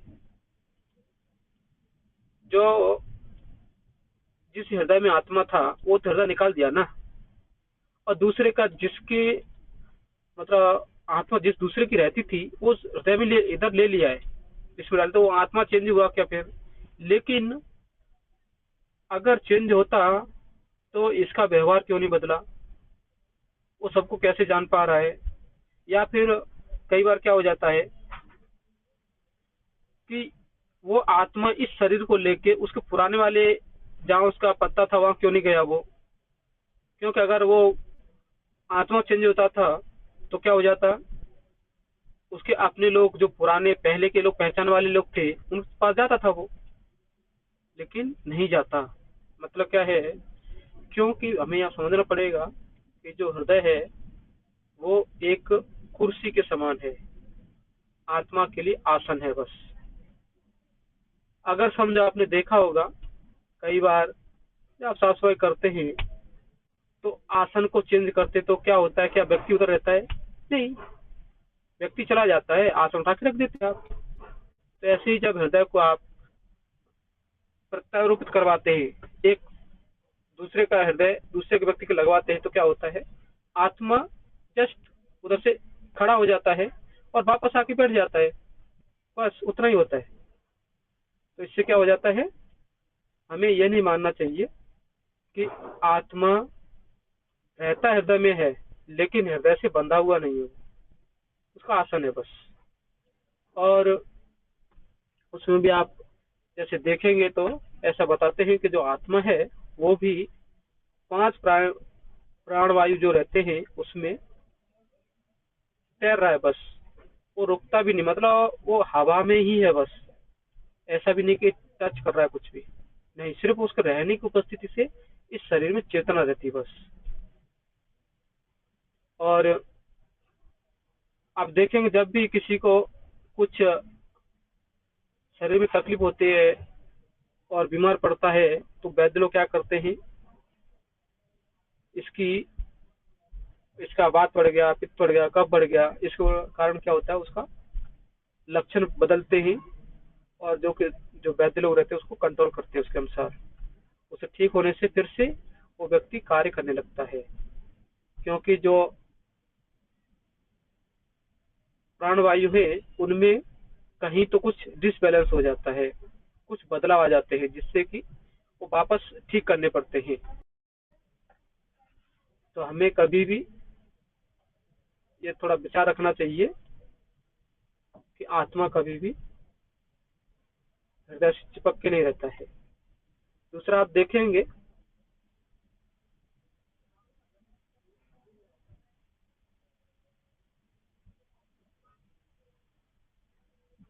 एक और बता रहे कृपा जी कि जो चेतना है उसमें पदार्थ का मिक्सचर या फिर संयोग नहीं होता है। जो चेतना है वो शुद्ध रहती है और वही जीव का लक्षण होता है।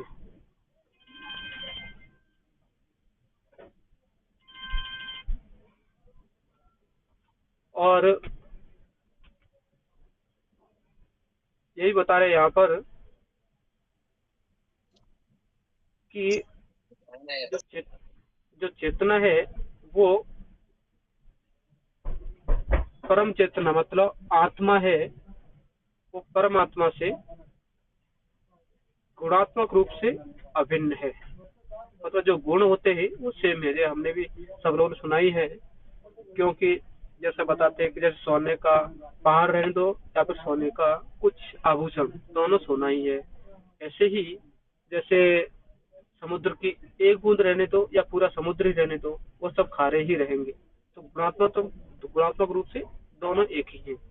सिर्फ क्या होता है कि ये परिमाण मतलब कितना छोटा है और कितना बड़ा है उसके अनुसार इनमें भिन्नता होती है बस। और इधर यही बताते हैं कि एक शरीर की चेतना और दूसरे शरीर की चेतना, इसमें कुछ भी संबंध नहीं होता है, दोनों ही अलग अलग होते हैं। सिर्फ क्या होगा, परमात्मा सब में सेम रहेंगे बस सिर्फ, लेकिन जो आत्मा है या शरीर की चेतना है वो एक ही रहेगी। एक शरीर में एक ही चेतना रहती है, ऐसे ही अलग शरीर में अलग चेतना रहेगी। वो दूसरी चेतना आपके शरीर को जा नहीं सकती। सिर्फ आपके कार्यकलापों को देख के या आपकी आदतों को देख के कई बार क्या होता है, लोग पहले से बता देते हैं कि नहीं इसका स्वभाव ऐसा है इसलिए यही कार्य करेगा, लेकिन चेतना का कुछ उससे संबंध नहीं होता है। और यहाँ पर एक और बताते हैं कि आत्मा जो है वो परमात्मा सखा के रूप में इस शरीरों मतलब समस्त शरीरों में रहते हैं। और एक और बताया है व्यष्टि चेतना। तो यहाँ पर दो वैध शब्द रहते हैं, यहाँ पर परम चेतना डाला गया है, तो यहाँ पर व्यष्टि और समष्टि ये दो शब्द आते हैं। तो व्यष्टि चेतना मतलब क्या है, एक व्यक्तिगत आत्मा, जो यहाँ पर बताया कि एक शरीर की चेतना, उसको क्या बोलते हैं, व्यष्टि चेतना। और समष्टि या परम चेतना जो परमात्मा, ये दूसरा शब्द परमात्मा का ही दूसरा शब्द है परम चेतना, जो सब में रहते हैं और सबके शरीर के बारे में जानते हैं।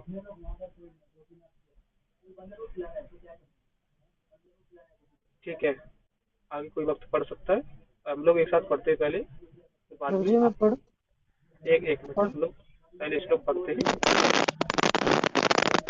क्षेत्र क्षेत्रज्ञयोरेवम् अंतरं ज्ञान चक्षुषा भूत प्रकृति मोक्षम च ये विदुर्यान्ति ते परम। यस माता जी को हाँ पढ़िए। जो लोग ज्ञान के चक्षुओं से शरीर तथा शरीर के ज्ञाता के अंतर को देखते हैं और भव बंधन से मुक्ति की विधि को भी जानते हैं, उन्हें परम लक्ष्य प्राप्त होता है। तात्पर्य इस 13वें अध्याय का तात्पर्य यही है कि मनुष्य का शरीर के स्वामी तथा परमात्मा के अंतर को समझना चाहिए। उसे श्लोक 8 से लेकर श्लोक 12 तक के वर्णित मुक्ति की विधि को जानना चाहिए, तभी वह परम गति को प्राप्त हो सकता है। श्रद्धालु को चाहिए कि सर्वप्रथम वह ईश्वर का श्रवण करने के लिए सत्संगति करे और धीरे धीरे प्रबुद्ध बने।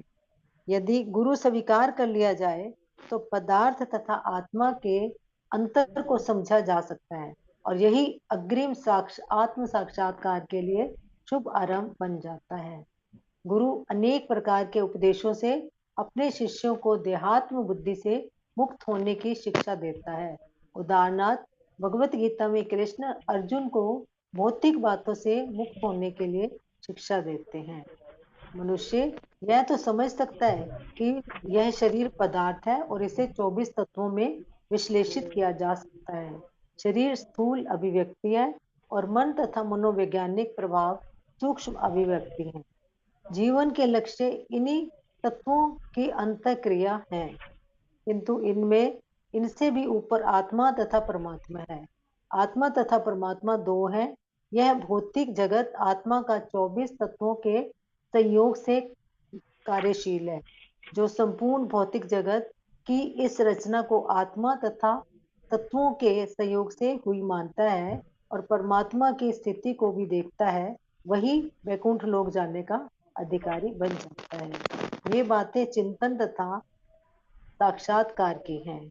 मनुष्य को चाहिए कि गुरु की सहायता से इस अध्याय को भली भांति समझ ले। इस प्रकार श्रीमद् भगवद गीता के 13वें अध्याय प्रकृति पुरुष तथा कृष्ण का भक्ति वेदांत तात्पर्य पूर्ण हुआ। हरे कृष्ण। हरे कृष्ण। धन्यवाद।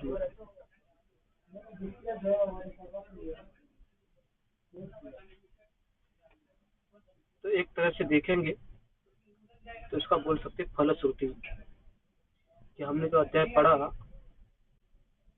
उसकी फलश्रुति क्या है। क्षेत्र वियोरेव अंतरम ज्ञान चक्षुषा। जो लोग ज्ञान चक्षुओं से शरीर तथा शरीर के ज्ञाता में अंतर को देखते हैं और भूत प्रकृति मोक्षम च ये विदुर्यान्ति ते परम, बंधन से मुक्ति की विधि को भी जानते हैं, परम लक्ष्य प्राप्त करते हैं। तो परम लक्ष्य क्या है? जैसे हम लोग सुबह से बोलते हैं कृष्ण प्रेम या फिर भगवताम का गंतव्य। तो इसमें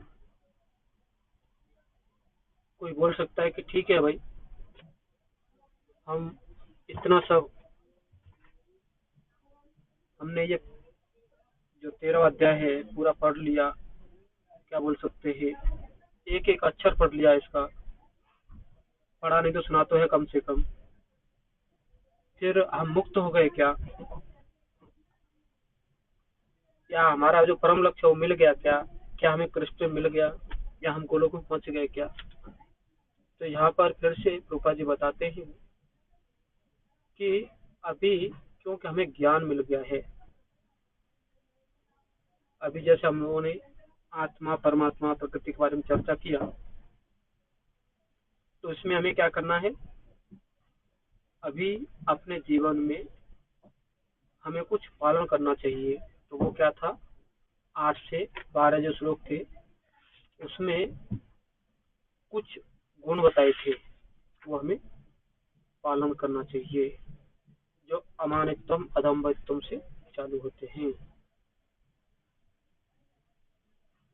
तो एक बार फिर से हम वो जो 20 अंग थे ज्ञान के, उनको फिर से बताते हैं एक बार। जैसे अमानित्वम मतलब क्या था? विनम्रता था, उसमें हमें सम्मान की अपेक्षा नहीं करनी चाहिए या होनी भी नहीं चाहिए। अदम्भित्वम मतलब दंभहीनता, हमें अत्यधिक प्रसिद्ध होने के लिए उत्सुक नहीं होना चाहिए।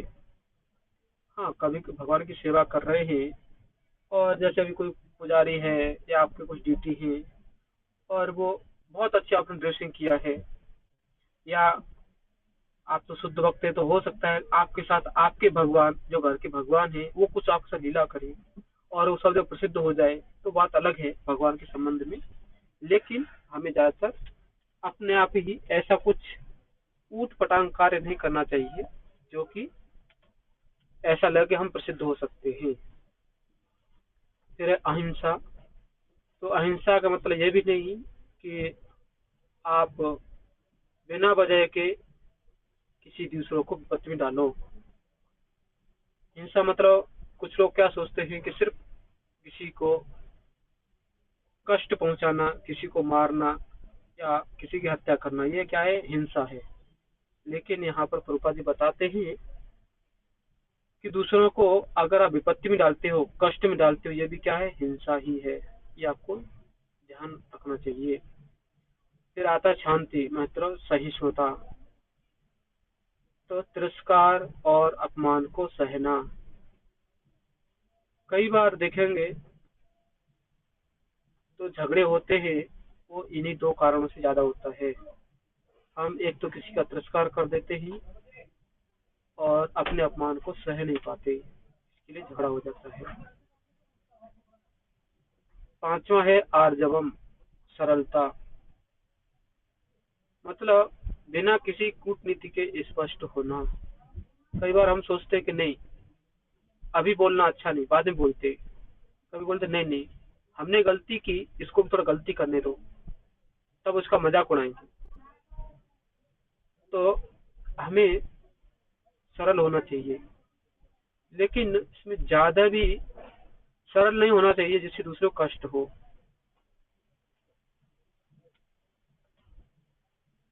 आचार्योपासनम, प्रमाणिक गुरु की सेवा करना। तो यहाँ पर बताया जाता है कि सब लोग गुरु की सेवा करना चाहते हैं, लेकिन कई बार हमारा कुछ स्वार्थ रहता है। लेकिन बताया जाता है कि यहाँ पर आचार्य उपासनम जो है वो निस्वार्थ भाव से होना चाहिए। शौचम मतलब पवित्रता। पवित्रता दो प्रकार की होती है, एक है आंतरिक और दूसरी है बाह्य। मतलब एक मन की पवित्रता और दूसरी है शरीर की पवित्रता, मतलब शरीर को स्वच्छ रखना।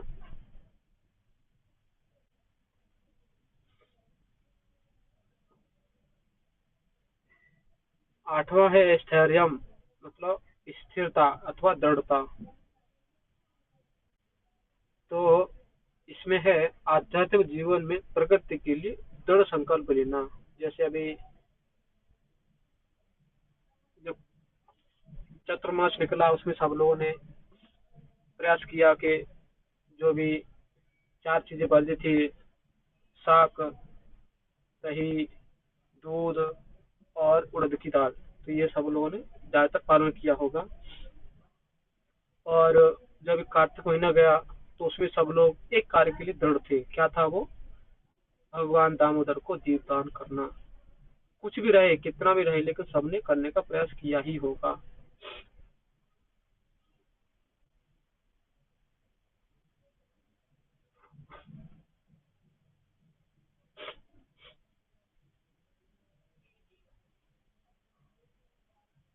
फिर आगे था आत्म निग्रह, आत्म संयम। मतलब क्या है? प्रतिकूल चीजों को परित्याग करना।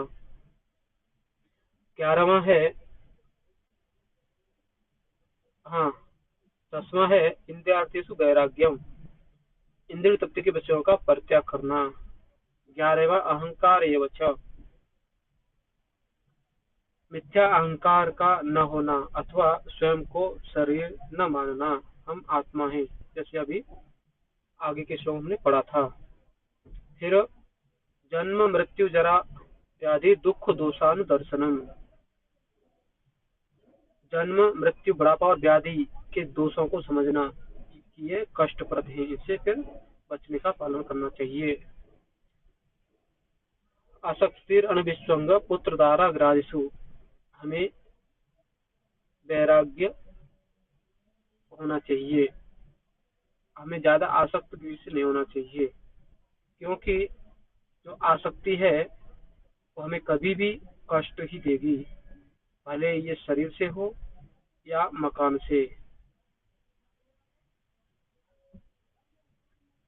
और इधर आगे भी है, जैसे संतान, स्त्री, घर तथा अन्य वस्तुओं से ममता से मुक्त होना चाहिए। नित्यम च समचित्तत्वम इष्टम अनिष्टोपपत्तिषु। जो हमारे साथ नित्य घटनाएं घटती रहती हैं, अच्छी या बुरी, उन घटनाओं के प्रति हमें समभाव रखना चाहिए। उनसे हमें मतलब अच्छा हुआ तो नाचना नहीं चाहिए, और बुरा हुआ तो दूसरे की निंदा या फिर रोना नहीं चाहिए। वहां पर हमें सबको समभाव, अच्छा हुआ हाँ ठीक है, बुरा हुआ हाँ ठीक है, बस उतना ही। लेकिन जब तक हम इसमें अटके रहेंगे तो उतना ही ये घटनाएं हमें प्रभावित करती रहेंगी और भक्ति के लिए ये अनुकूल नहीं होती। 16वां है मई चानन्य योगेन भक्ति व्यभिचारिणी। तो इसमें भगवान कहते हैं मेरे प्रति निरंतर अनन्य भक्ति अविच्छेदित ध्यान से लगे रहना चाहिए। विविक्त देश सेवित्यम। विविक्त देश मतलब बिना व्यक्ति के स्थान, एकांतवास, भक्तों की संगति में रहना। तो इससे क्या होगा, भक्ति के लिए अनुकूल है सब। अरतिरजत जनसंगस्य। अरति जनसंगस्य मतलब जो अभक्त है या जो सामान्य जनमानस है, उनसे अलग रहना सीखना चाहिए। कई बार जैसे हम लोग सोसाइटी में रहते हैं, तो सोसाइटी में सब तो भक्त नहीं रहते, तो कभी कुछ पार्क में घूमना या कहीं पर मिल जाते हैं लोग, तो उनसे उतना ही हरे कृष्णा बोल के निकल जाना चाहिए जो भक्त नहीं है। क्योंकि क्या होगा, उससे या तो समस्या हो सकती है और नहीं तो आपका समय निकल जाएगा, हम प्रजल्प करते बैठेंगे। अध्यात्म ज्ञान नित्यत्वम।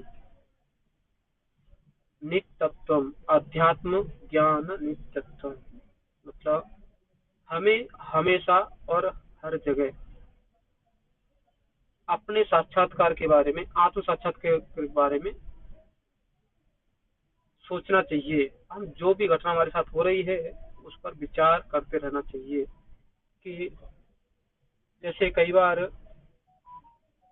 आप मंदिर जा रहे थे, लेकिन किसी कारण से आप नहीं जा सके,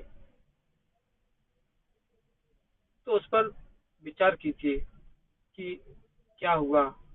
और बाद में जब आप मंदिर जाते हैं, उस समय फिर से विचार कीजिए कि जब मैं पहली बार आ रहा था तो उस मंदिर में क्या घटना घटी होगी, अगर मैं आता था तो क्या घटना घटी थी। क्योंकि हर समय क्या है, भगवान निर्देश देते हैं। अगर आप बार बार अपने ही मतलब आध्यात्म ज्ञान, अपने आप पर विचार कीजिए कि हमारे साथ ही ऐसा क्यों हो रहा है, तो आप अपने आप को पाएंगे कि वास्तव में हाँ, भगवान हमारे साथ आदान प्रदान कर रहे हैं। तत्व ज्ञानार्थ दर्शनम। और हमें हर जगह, यहाँ पर लिखा है परम सत्य के दार्शनिक खोज करते रहना चाहिए। तो हमें हर समय हर जगह भगवान की उपस्थिति का अनुभव करना चाहिए और भगवान का हाथ देखना चाहिए जीवन की हर घटनाओं में। और 20वां है तत्व ज्ञानार्थ दर्शन। हाँ, 20वां ही था ये, परम सत्य की दार्शनिक खोज के बारे में। तो इसमें भगवान आगे बताते हैं एक ज्ञान मितिम प्रोक्तम। ये सब क्या है, ज्ञान है। इसको मैं घोषित करता हूँ कि सब ज्ञान है। अज्ञान तदतोन्यथा, इसके अलावा जो भी है वो सब क्या है, अज्ञान है बस। तो ये सब क्या था, 8 से 12 जो इस श्लोक मतलब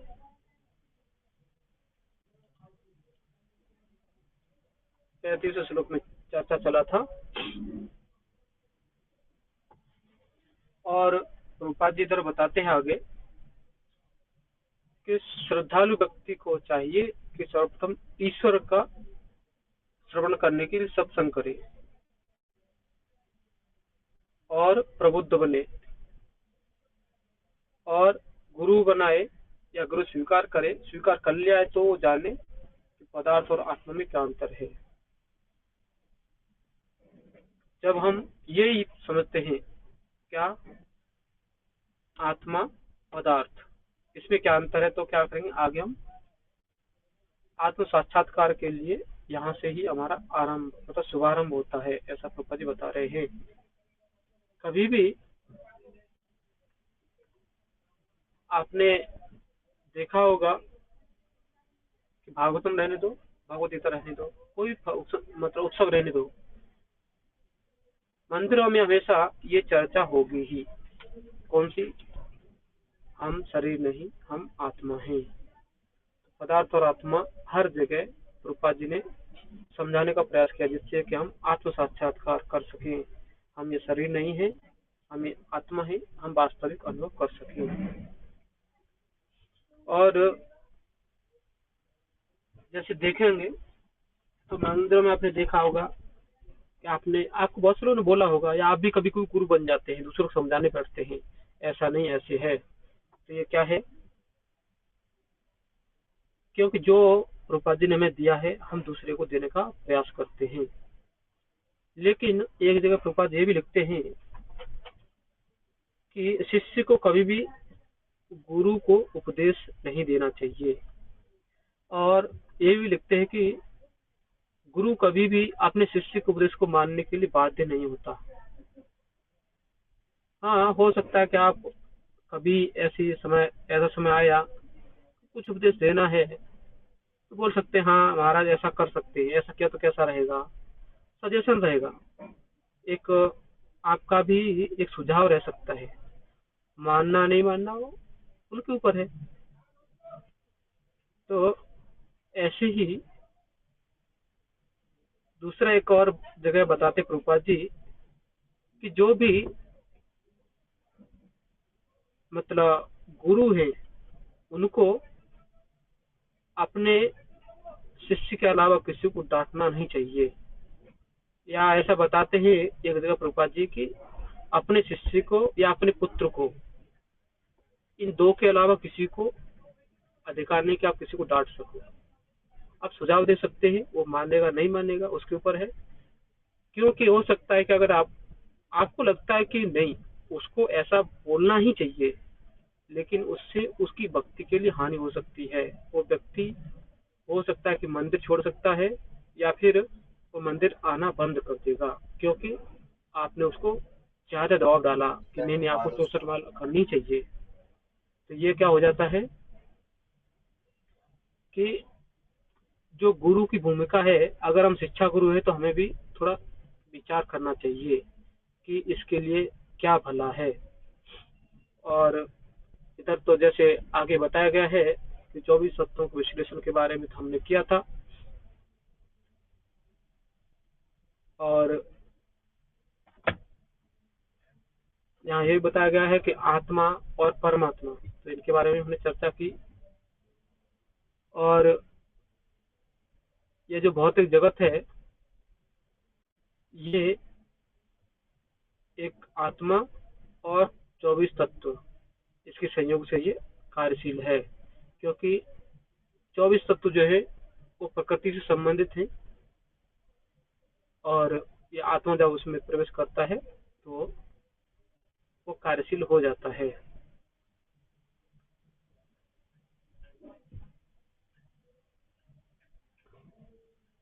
तो अभी यहाँ पर और प्रभुपाद जी बोलते हैं कि जो भी व्यक्ति इस भौतिक जगत को या इस रचना को आत्मा और तत्व के सहयोग से मानता है और इसमें परमात्मा भी स्थित है, जब ये मानता है तो क्या होता है, फिर वो वैकुंठ लोक जाने का अधिकारी बन जाता है। साथ में प्रभुपाद जी बता देते हैं पीछे से कि ये बातें चिंतन और साक्षात्कार की है। अगर आपको समझ में नहीं आता है तो आप मतलब इधर प्रभुपाद जी बताते मनुष्य को चाहिए गुरु की सहायता से इस अध्याय को भली भांति समझ ले। तो इसमें अभी तो चर्चा थी प्रकृति, पुरुष और चेतना। तो इसमें यहाँ पर हम समाप्त करते हैं। अगर किसी को कुछ प्रश्न वगैरह है तो पूछ सकते हैं, या कुछ अनाउंसमेंट है तो कर हरे सकते कृष्ण हैं। प्रभु जी। हाँ, यस ये माता। हरे कृष्णा। प्रभु जी, कल हमारा क्लास रहेगा नहीं रहेगा अभी कुछ कंफर्म नहीं है, क्योंकि कल हमारा श्लोका का टेस्ट है। तो वो अभी पोल डाले हैं वैकुंठ सेवक प्रभु, तो वो डिपेंड करता है कि होगा या नहीं। तो जो भी होगा ग्रुप में बता दिया जाएगा। अगर टेस्ट नहीं होगा तो क्लास होगा, और अगर टेस्ट रहेगा तो क्लास नहीं होगा। ठीक है। हरे कृष्णा कृष्णा कृष्णा हरे हरे, हरे राम राम राम राम राम हरे हरे।